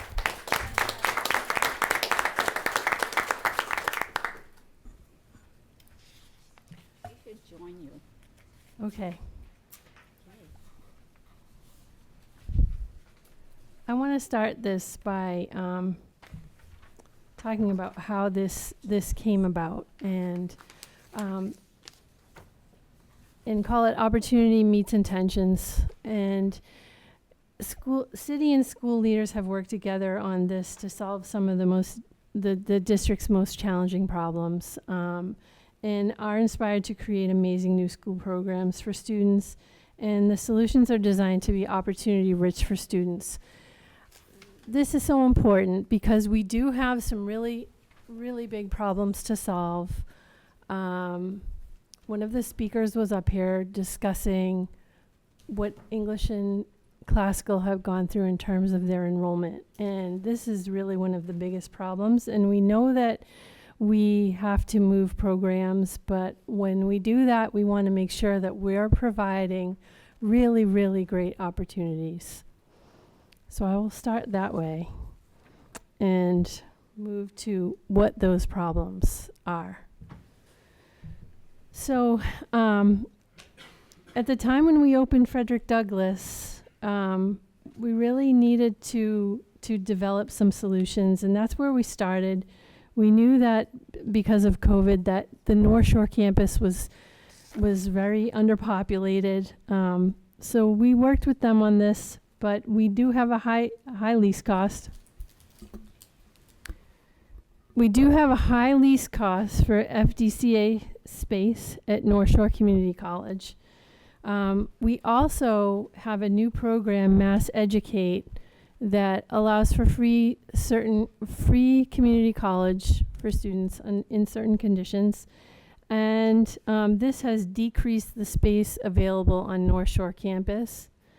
We have serious over-enrollment at Lynn Classical High School and Lynn English High School. And we have a desire to provide a student-centered program at FDCA for a greater number of students. Because our space is so limited at FDCA, we don't have a lot of flexibility on the pathway that students take. So they're tracking towards an associate's degree, and we don't have a lot of flexibility outside of that one pathway. But we have kids entering in at a different readiness level. We also have students who attempt courses and they're feeling great in some and not great in other ones. And we don't really have an off ramp to a different type of pathway for them. And, this could really help us with that. So the creative problem solving, and this is where the opportunity came about with the acquisition of the Eastern Bank building at 195 Market Street. The mayor's office and the City of Lynn departments teamed with Lynn Public Schools to reimagine this building as a learning center. This will help relieve lease costs and relieve over-enrollment.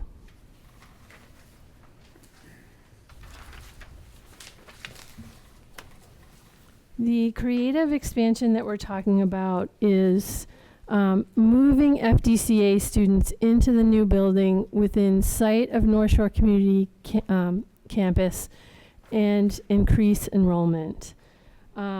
We can build to 850 plus, and the plus could really lead to 1,000 seats at FDCA over I'll say 2 to 3 years time. And we would incorporate the therapeutic program currently housed on the 3rd floor of Fecto Leary Junior Senior High into FDCA, allowing early college opportunities for those students.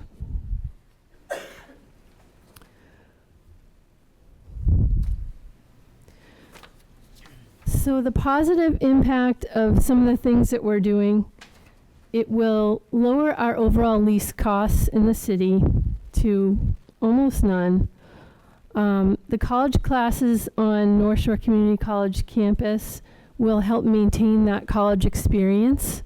It just seemed like quite a blessing that this building became available to us in such close proximity to North Shore Community College at a time when North Shore was communicating to us that they really didn't have space for us to expand.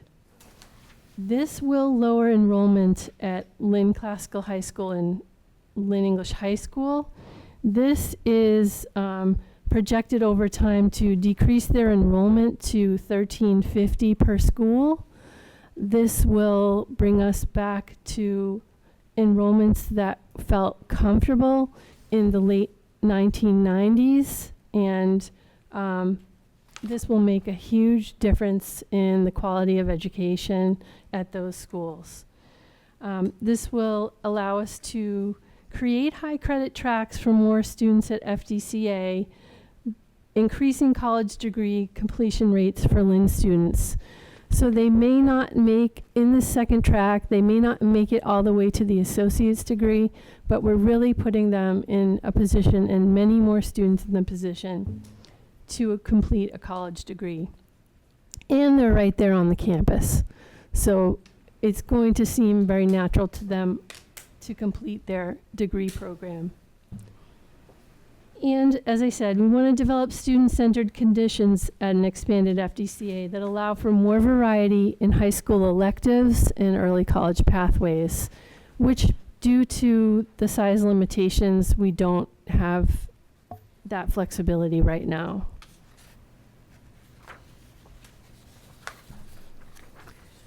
So in the new building, we plan to have all new renovated classrooms. That's a big part of our partnership with the city. State-of-the-art science labs, art spaces, innovative maker spaces, and a student-operated kitchen and cafeteria.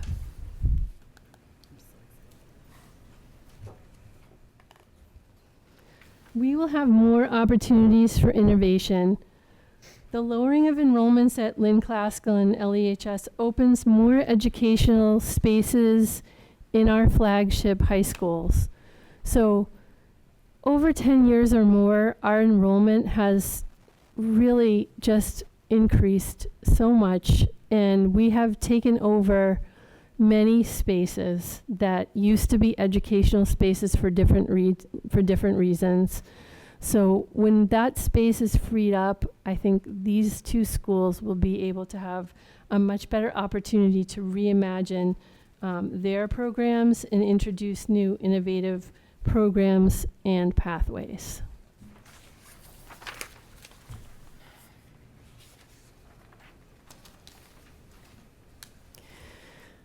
So the space at the new building on Market Street adds enough room to move the school department administration offices to its 5th floor, allowing 100 Bennett Street to be fully dedicated as an educational early childhood center.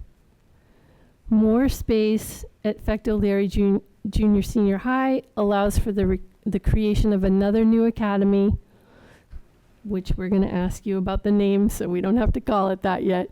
City Arts and Sciences slated for fall 2025, opening for grades 6 and 9 next year, with expansion plans to become a 6 to 12 academy.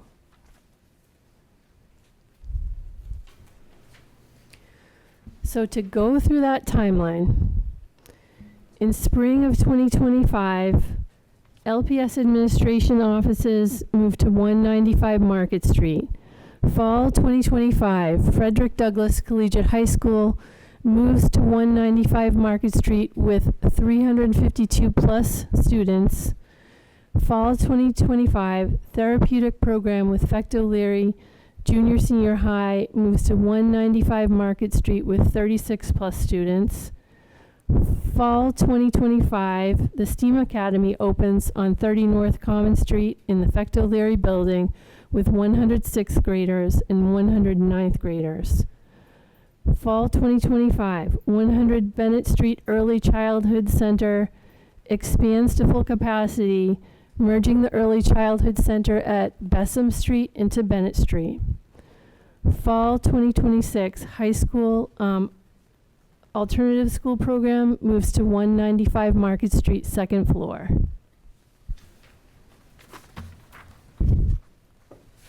So that's the timeline. So the team working on all of these logistics includes multi-departments, and this has been a partnership with the city of Lynn in the school department, the school committee, the city councilor, all of these departments in a very amazing, remarkable way that I think in the face of these very large challenges has been incredible teamwork. So I'm going to end it there and ask you if you have any questions in regard to that. Thank you. Member Dugan. Thank you, Dr. Gardner. Couple things just obviously that came up at our open mic with communication, but then some constituents reached out to me as well. The therapeutic program would be moving. Actually, I'm sorry, let me back up just a little bit. In the spring, we had talked about this being a tech. And I guess I would need a little clarity just to make sure we don't hit any hiccups later. And I did talk to Mayor Nicholson about this earlier today. Did we take a vote to move it to tech, and then now it's coming to, and if we did take a vote? No, there's no There vote, was no vote? Okay. on administrative moves. Okay. I'm saying no, effect O'Leary in the spring. Because I remember having this conversation in the spring. We were in the city hall chamber at the time. You mean the name? It was the name of the Were- building. That was the name of the building? It was just Okay, the it name. wasn't a vote. Okay. It was a Okay. vote for the name. All It right. was STEAM Academy at Fecht Okay. O'Leary. All right. That's what the vote was for. Okay, Yeah. so there was never a vote on our behalf to move the students from Fecht O'Leary to tech? No, at I that don't time recall. we I'm did just trying to share recall. where they were Okay. going. Okay. We shared where the STEAM Academy would be located. Okay, Yeah. all right. And that hasn't changed. Okay, all right. So STEAM is still going to Fecht O'Leary. STEAM is going to Fecht O'Leary. I guess I'm talking about the Fecht O'Leary kids going. Initially, they were going to tech. We had discussed Yeah. splitting the populations Mhm. of alternative ed and the emotionally impaired program. Okay. And moving we were looking at different spaces at the time. Okay. Right. But again, the spaces have dictated where students end up. Right. Right. Right. So looking at the configuration of 195 Market Street, working with the architects, the planners, ISD, the plans have changed several times. Okay. Over the last 4 or 5 months. Okay. Yeah. All right. And Including the expansion at the tech for added programming. okay. That limits the space availability All right. for Effecto to move into there. Okay. So this is all news to me. I don't want to speak for other Right. committee members, but this is news to me. So the alternative ed program requires more space Yep. than can be housed here at Tech. Okay. All right. And I understand, and I don't want to say that I'm opposed to it. I'm not. So what we discussed was creating a schedule where they could use the shops after the students so that we get multi-use of Okay. the shops versus trying to compete with each other and scheduling at the same time. Okay. All right. So again, the only reason I would bring that up, just to confirm that we didn't vote on that, just to have hiccups later down the road. So just to clear the table on that. So the therapeutic program moving, are we a little worried maybe that if it's not the right fit for some of those students, that there would have to be an outside placement? Because that does... No, in No, reviewing with Dr. Colella and also looking at the IEPs and remember one of the issues that we currently are also facing is that those students have not had an opportunity to interact with other students. Okay. It's been their IEPs, if they dictate sub-separate or not, but the goal of programs that are therapeutic are to release students to be able to navigate in a world where they'll have to function outside of that environment. Okay. So initially, the plan was to have them interact and take courses within the STEAM Academy, but those are all AP and college courses, no different than what FTCA would be offering. Okay, great, thank you. So I would just say that, we had a parent here tonight. I'm sure there's others that feel the same way. Let's bring them into the fold, let's make sure we have a parent night. Over-communicate what's happening here. I think that's really important, because these are our most vulnerable students, and, they deserve that, so, thank you. That is part of the plan. Yeah. This is just a beginning. Yeah, no, I This understand, is- but. This is a presentation announcement for Yeah. you all to consider, and then we have to do our legwork for the next 10 months, which is including staff, school leadership, students, and families in that process to ensure that the loving and caring community that they currently have will still seamlessly operate the same way at the new building with newer resources, newer space, and we're talking about the early college, high school, where half of our student population leaves the building to go take college courses. Right. So you're not going to be wall-to-wall 352 students on that floor all day long. Okay. And again, if I sound like I'm opposed to it, that's I'm not not. my intention. I just want to make sure we No, hash all this and, out. and we want to take be care of clear it. Yeah. in communicating not only what Deputy Goris is saying, that this is the beginning of we've just really finalized with ISD in order to work with the architects on what is the space capacity at 195 Eastern Bank in the phases that we need to work within, because we have parameters on phase 1, which is floor 1, 3, and 5, and then phase 2, which is the addition of the bank vacating floors 2 and 4. And how does that impact the actual students that we can move at which times? Okay. But the idea has been to replicate the environments and what do students need programmatically in a newer space. Right. Because we know that in the interim, before the STEAM Academy is in full force, we've also worked with ISD on what upgrades need to be done there, what needs to be vacant in order for them to do the work, to make sure that the environment is appropriate for the students that would be expanding in that space too. Great, thank you. Right. So I'm just going to read the list here. Member Gately, Member Satterwhite, Member Reed, and Member Castellanos. I too thought that we voted on moving them to tech, to be honest with you, but it was the name. You refresh my memory, but I Yeah, no, I did. just to confirm. There's a couple of things here that I want to bring up that I think is necessary for our committee.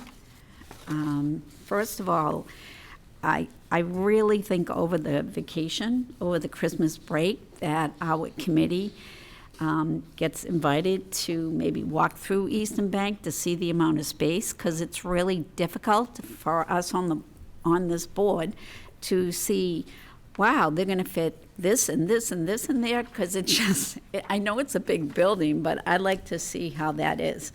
And then my concern and my empathy for the parents in the therapeutic program is, could you elaborate a little bit on the vision of what it will look like in that building for the students that are in that therapeutic program? A little vision, like questions I'm getting from staff that I didn't have a chance to respond to. One question is, do they have a gym? Do they have this? What's the vision? Like, you must have an idea of what that program is going to look like to incorporate those therapeutic programs. So first, the vision has to include their input. Okay. So we can't dream it all. We can dream the space as far as they will have maker space. There will be an huge art classroom for them to continue the art therapy that they currently access. There's cooking facilities in the building that will be accessed by a number of different programs, so they will have access to that to continue their cooking. There's space for group therapy and individual therapy. They basically would have a whole wing corner to themselves, an area on that floor. I would be excited for you to see the plans and also walk the building so you have more of a visual. But the goal here is in presenting the move is to then gather with leadership of both FDCA and Effect O'Leary, make sure we review all the IEPs, ensuring that all their needs are going to be met, the clinical staff that is there, the director, the special ed director that is there, and the families for input of, what makes this program function well, so we make sure that those things are present and available at the new building. And also ensuring that there is like a nice launch or off-ramp to expose the students in 9th through 12th grade to early college classes. And so that may look different for them than it does for students that are not in therapeutic program. But the goal is to have them have a full high school experience in a way that is healthy emotionally for them. All right, I think that's all my questions. Thank you very much. Thank you for the presentation. Thank you. Member Gailey, Member Satterwhite. Thank you for the presentation. Thank you for addressing the therapeutic part. I had people emailing me as well about that, so thank you for that. Can you clarify for me just what it currently looks like for the Frederick Douglass program? For example, I've heard that the classes were in the modules, they have classes, and then they go to college for additional courses. Will this be replacing the modules, or are you going to still be using North Shore Community College at all? Yes, so we are leasing the modules, and we will no longer need to lease those modules, which is great. And now North Shore Community College will have that as additional space as their enrollment is increasing with Mass Educate, free college for everybody 25 and older. Students will be going onto the campus and taking their courses if they're enrolled at FDCA. Got it. So it's kind of going to be like, I don't want to say two worlds, but they'll be going back and forth? Yes. So similar to Danvers and Salem do with their students. Okay. As far as how we're implementing this, just curious as to considering the current students, those who have persevered through COVID, successfully applied for the new initiative, and then smoothly transitioned into the college setting, won't have their progress disrupted? No, that's all determined by their IEP. So depending on what their goals are in their individual IEP and what they're ready for. So the goals on an IEP lets people know what the student is working towards academically, socially, and emotionally. And so we are supposed to help them reach those goals. As they reach those goals, new goals are then set. And so the hope is that students that are farther advanced in their goals don't just get stuck, but also can take on new opportunities and continue to grow by accomplishing those goals. Would it make more sense to instead have the initiative begin with incoming classing, so that you could allow for time to assess the success and then make further adjustments after with the new coming class instead of in the middle of? So right now they have students 6 through 12 and it's 36. So it's not like an incoming class. It's the program is filled as needed by the individual students. It's 36 students. Thank you. I think one of the dynamics here is that because they were in a building that was underutilized, they had taken up a lot of space, physical space. And so if we move STEAM there, we would have to condense that space, which wouldn't make sense for them.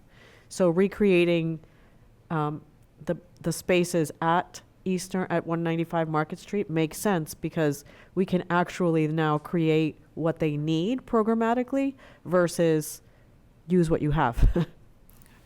It's sort of, that makes sense. Thank you. Member Reed. Member Reed, you're up? Sorry, trying to figure out how to unmute here. Hi, everyone. So just to clarify, so now all effecto, the plans are to move all effecto, not just the therapeutic, right? Is that correct? There's a 2-year plan. There's a 2-year phase. So phase 1, the therapeutic third floor program will be moving to Eastern Bank in the fall of 2025. Phase 2, the rest of Fecto Leary will be moving to Eastern Bank for the second floor in fall of 2026. Gotcha. So, like, I know this kind of touched on earlier. Well, first, I guess my question is, so will they be isolated within the building and like entrances and things like that, or is it amongst the same floor, hypothetically, where we're at now? No, they're Do you want me to? yeah. They're not isolated. They are, The wrong word. yeah, they are on one end of the floor, but have access to many spaces within Art that spaces, floor. music Art spaces, space, correct. music, technology. Workout room. The work, yeah. The IT kitchen, lab. the cafeteria. At the Market Street. At 195 Market, correct. Yeah. So, I mean, I guess, I think someone touched on this earlier, but it seems to be like that there's kind of two schools of thoughts on like, is it more beneficial to have these students amongst, the larger kind of school community, or is it also seems like a lot of cities and towns have standalone alternative schools purposefully because they think that adds more value to the student education like that. Is there any, right way to think about this? Because I feel like a lot of people are contradicting what was just said in terms of the value in having a standalone school. Right. So what we need to think about for students at the high school level is what's the access to courses that they cannot access within the therapeutic program alone. And currently, that access has been limited to what they're offered there. This would provide them, based on their IEP, also access an advanced placement class or a dual enrollment class, an early college class, right, that they would not ordinarily be able to attend. Does that make sense? Because if they're So some of these students will be taking early college classes with the Frederick Douglass students. it will depend on their IEP and depend on their curricular needs, right? Because the goal is, There will be some. yes, there will be some. The goal is that those students, right, will also be prepared for college and careers. So it would be very difficult for a student who's always been in only therapeutic courses 9 through 12 to now exit into a college course as a college freshman without ever experiencing a college class. Yeah, I don't know. I just feel like anecdotally talking to people, this seems like a bit of a stretch for 99% of the students. I don't know if that's true. I'm just saying from my conversation, it seems like that's a bit of a stretch. I want to stress that we're talking about emotional impairments, not intellectual disabilities. I know. So when students are not intellectually disabled, they're able to take college courses. Right. I just, from the teachers I talked to, it seems like that is not actually going to play out. I don't know. I don't know the truth. I'm just expressing. That's unfortunate to hear, Member Reed, because that's not the goal. I said it's unfortunate that teachers would express themselves that way about the students. That's not the goal. No, I understand. I just think it's, I mean, I hope they obviously can take these classes. That's great. The other question I had was, is there any thought of, will these students be under the umbrella of Frederick Douglass administration, or will they still have their own separate current team that they have there, or will it be under Frederick Douglass? They will still have their current team, and we have an administrative an assistant director under Patty Hebert, who, and also under Dr. Colella, who oversees that program already. Right, so nothing's going to change structurally. That's correct. Yeah, How it's set up. And same thing goes for the teachers, right? So obviously, they all retain their jobs. It's not like a new position or anything. Do you want me to speak to that? That's correct. No, and we can talk We've about already HR. had conversations with the teachers union for all of the programs that are impacted by the expansion of seats, Pondview, FDCA, the STEAM Academy, that when programs move, we have a verbal agreement right now. It's not signed off yet, but that both sides are in agreement that teachers can move with the program without us having to post the jobs, which historically we used to do that. If there was a change in location, we used to post the job. We are not doing that. But the teachers still have the option of applying to other open positions. We are not stopping them from doing that if they choose that they don't want to make the move. Gotcha. Yeah, I guess the last point I want to stress, I mean, I just, obviously this is hard and, a lot of logistical concerns. I think the biggest concern for me personally is making sure none of these students lose any access to any of the current, programming or anything like that. Obviously the gym is a huge one. I obviously read the letter and document saying trying to figure it out at Frederick Douglass and also nearby. But that, for these students, from my understanding, it's such a big part of their their experience. And same thing, I think, do they have shops at the therapeutic program or some type of that they can access? Because someone mentioned that to me as well. Yeah, Do you know? they currently access carpentry at the building, yes. Essentially a room. Yeah, it's just a room, so we would identify, I mentioned that there's a workroom. That workroom could be potentially the carpentry if we want to keep the carpentry, but we also have an IT lab and then a maker space, which gives them access to more technology for them to use modern day technology to really explore engineering and other courses that I would really love for them to also investigate and have exposure to. As far as the gym is concerned, we are aware of the need. We've had need for gym. To have a 2,000 kid high school here in the city and have all of the students access one gym is very difficult. So I don't think we're meeting the expectation of every student having gym every year because we don't have the facility. But we are being creative and looking at our partnerships. We have not approached those partnerships because we believe that we needed to have this conversation first before we pursue those partnerships of how we would access some gym facilities close to 195 Market Street. Thank you. Yeah, thanks so much. I just want to emphasize again. We can't lose anything in this transition, and if anything, enrich it, which I know is the goal. But yeah, that's all I got. Thank you. Thanks everyone. Thank you. Thanks. We're going to take a brief recess. And we have a question from Member Castellanos. Sorry, I'm going to keep this real brief. So, most folks echoed many of the comments and thoughts that I had as well. I think one of the questions I had was what was the cost difference on the lease? I know we had a lower lease cost from the North Shore. I know they had a high lease, but what was the savings on that, if any? Well, we're going into a year where it would not be covered by net school spending, and I think it was going from 54, I think, to 6 something next year. yeah 650 or 658. 658. 658,000. Yeah. That was the ask from North Shore Community College for the lease.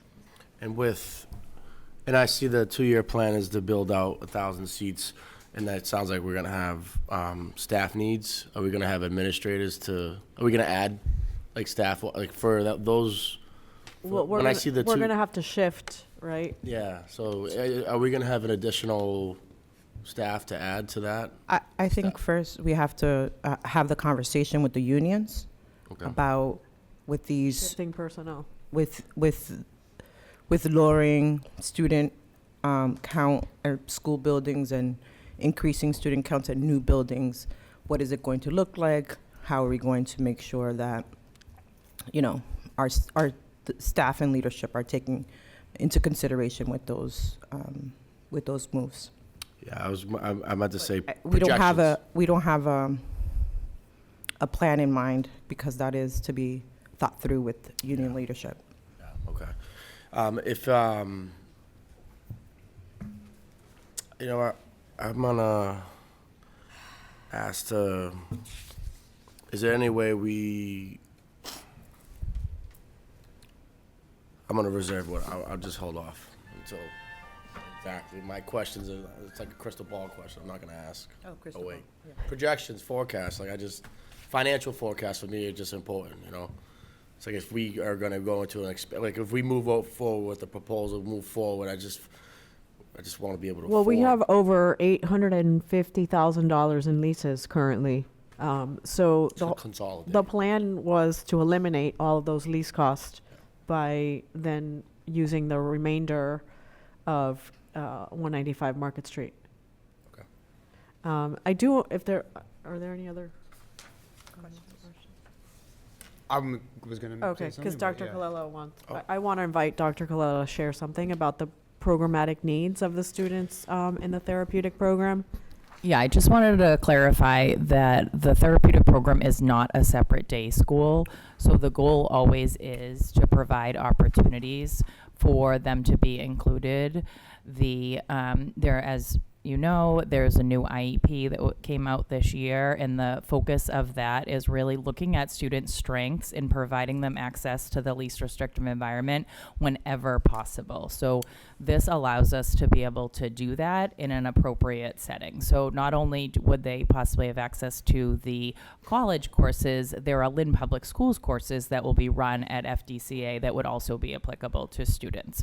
So just really emphasizing those opportunities, and the students have so many strengths, and we want the support to be there, but that through that support that they're able to access rigorous opportunities with general education settings.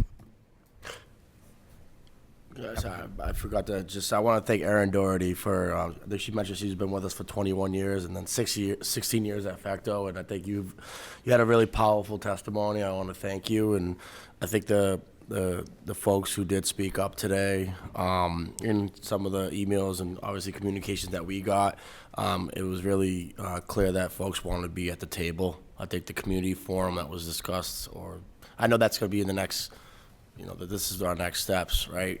I'm really hopeful that we can really put that in play so folks feel like they are part of that process, so they belong, right? And that therapeutic program, those students, those are some of our most vulnerable students, and it's I think the parent that came up, her student wanted predictability, right? So I think that transition, any type of big transition, could lead to a disruption in a child's, attendance, and many of those kids have experienced chronic absenteeism.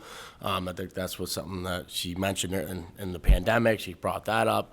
So, and I know you guys, Dr. Coelho, you guys are doing very great work with identifying our most marginalized and really struggling students who need that extra support. But the families and parent engagement is very important. I think that's very key to this transition, and I think that's probably why you're getting a ripple effect of folks, speaking up about the stuff that we learned about through the channels of communication, and things pivoted. There was obviously some changes that impacted the overall conversation, but I think we do have, there are some common ground issues and also solutions that we're trying to work through. As you're hearing about space, we're looking to figure out ways to expand that by, obviously, we acquired that building to see what we could do to reduce that number. But there's definitely a lot to work on, and I'm excited to see the positive outcomes. And I know Dr. Gardner spoke very well tonight about your presentation, and I don't mind pushing it to the mayor, because I know you want to say something, so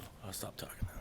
Yeah, no, thank you, Member Castellanos. I want to, let me first respond to a couple of financial questions, because, thank you. Yeah, they're good points, and exactly like the LPS team was saying about saving almost $1 million a year in leases by consolidating all these operations.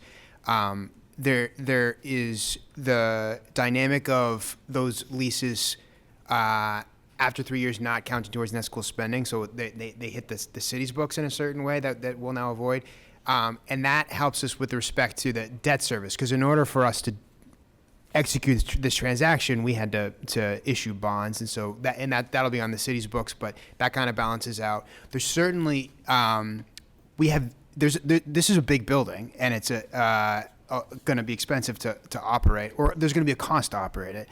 And we've been working with the LPS to try to sort of preview those costs and get folks to you think about that. But when it comes to budget time next year, this is going to be one of the additional expenses that we deal with. And we've been having that conversation with a lot of visibility. It won't all be at once, because part of the phasing of the move, which was driven by the realities of the bank and the bank needing time to move it. They have like an IT center there that's harder to untangle. So it won't be all at once, but over time. I think we will be prepared for those to hit. I just want to take a step back and first of all, as a lot of the members said, thank folks who reached out with all the feedback and the really important questions and sometimes concerns.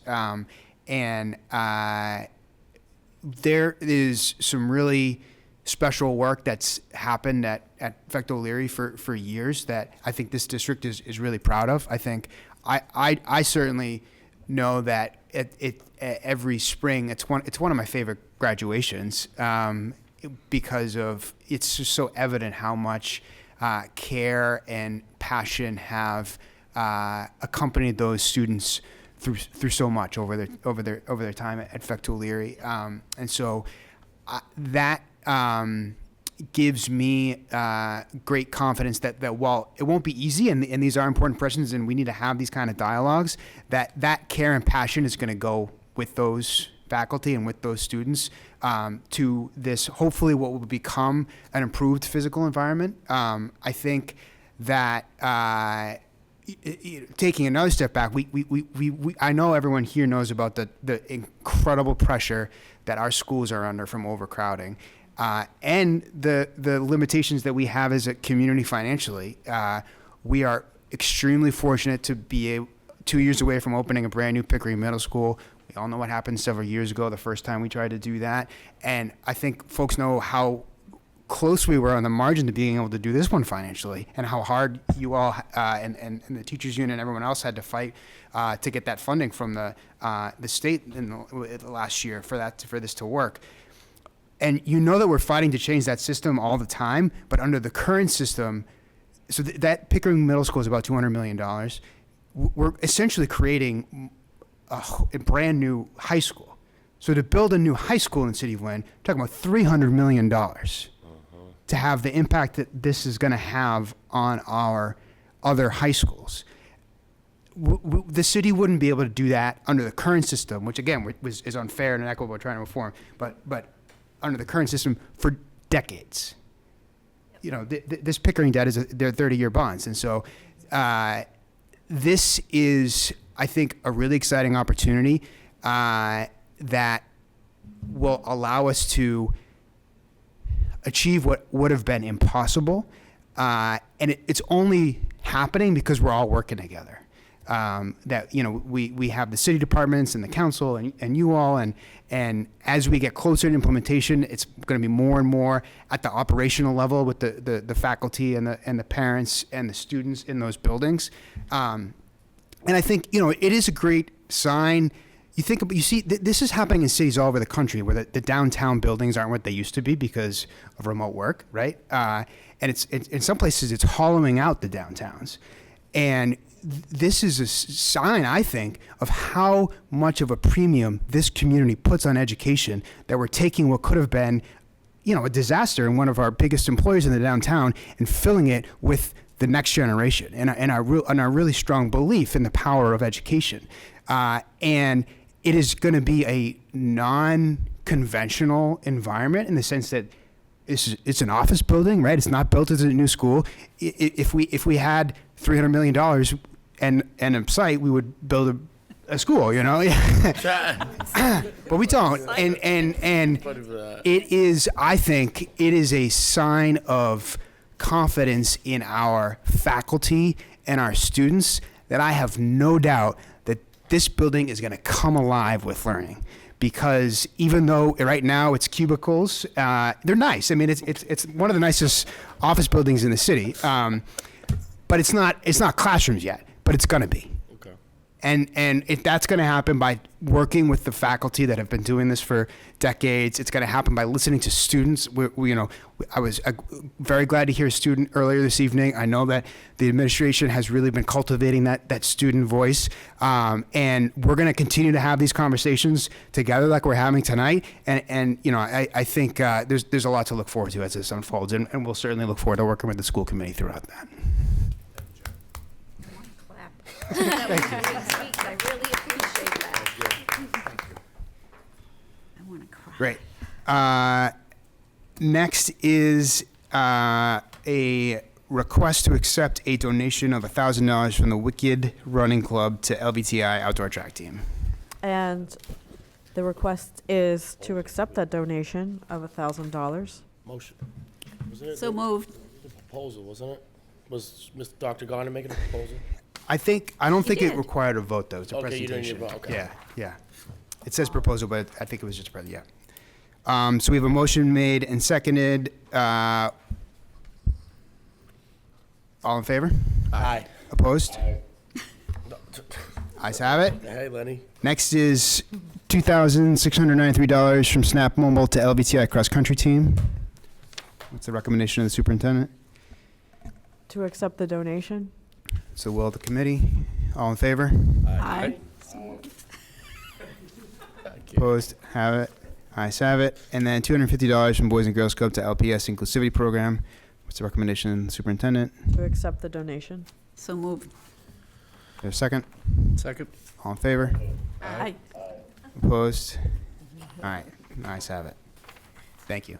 And thank you to those generous donors. Next is a vote to approve additional proprietary item for the new Pickering Middle School. So we did this letter actually earlier in the year in relation to our Vicata system and the amplification in the classrooms. This particular letter is for automatic temperature control building management system provided by Tracer Ensemble. So we just need a vote. The MSBA requires us to have a vote of the school committee that we can make this automatic temperature control system as a proprietary, it falls under proprietary ability, that we can go with this company because we use this company for all other school buildings. So we're just looking for a vote of approval. It's the will of the committee? Yep.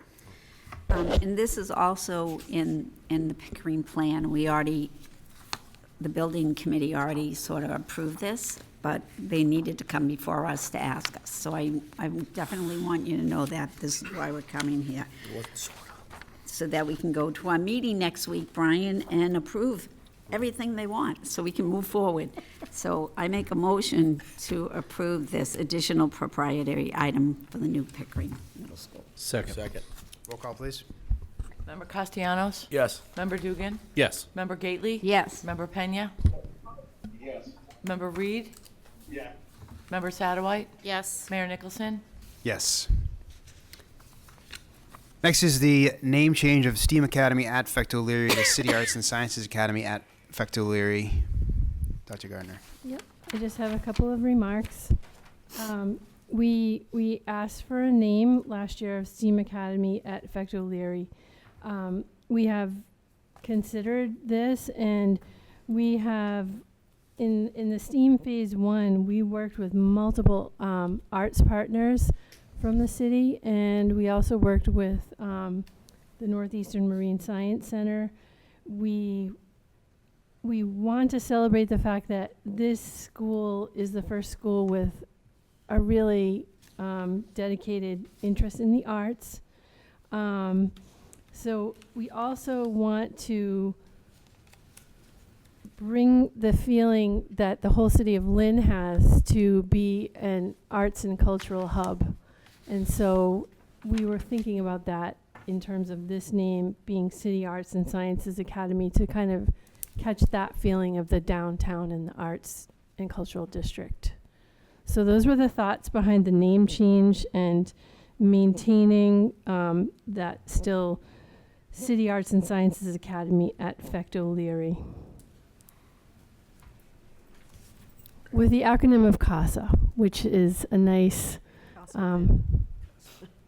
meaning home, so. Yeah. Great.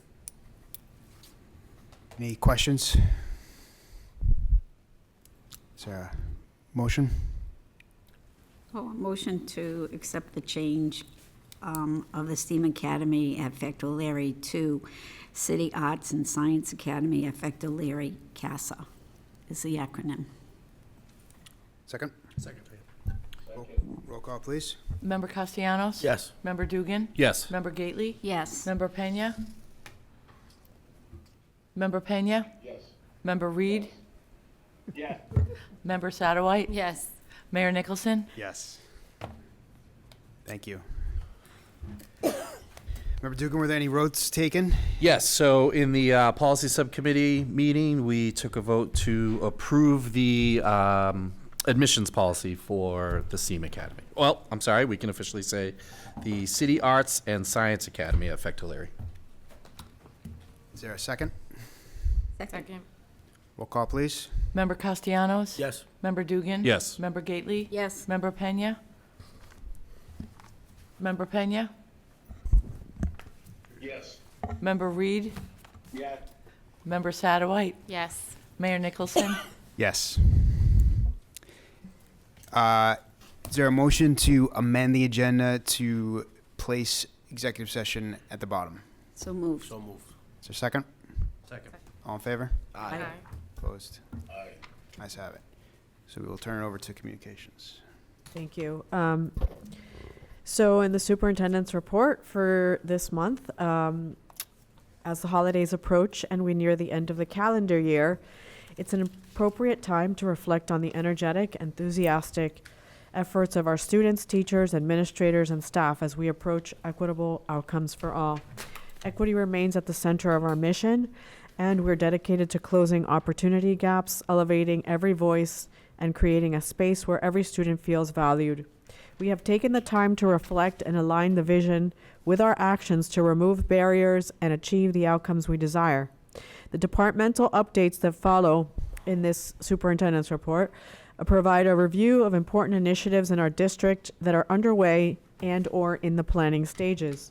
We are also aggressively targeting partnerships with organizations that can offer financial, academic, or other support for our students. We're committed to educating the whole child, which is where our efforts around social emotional learning and DEI play an important role.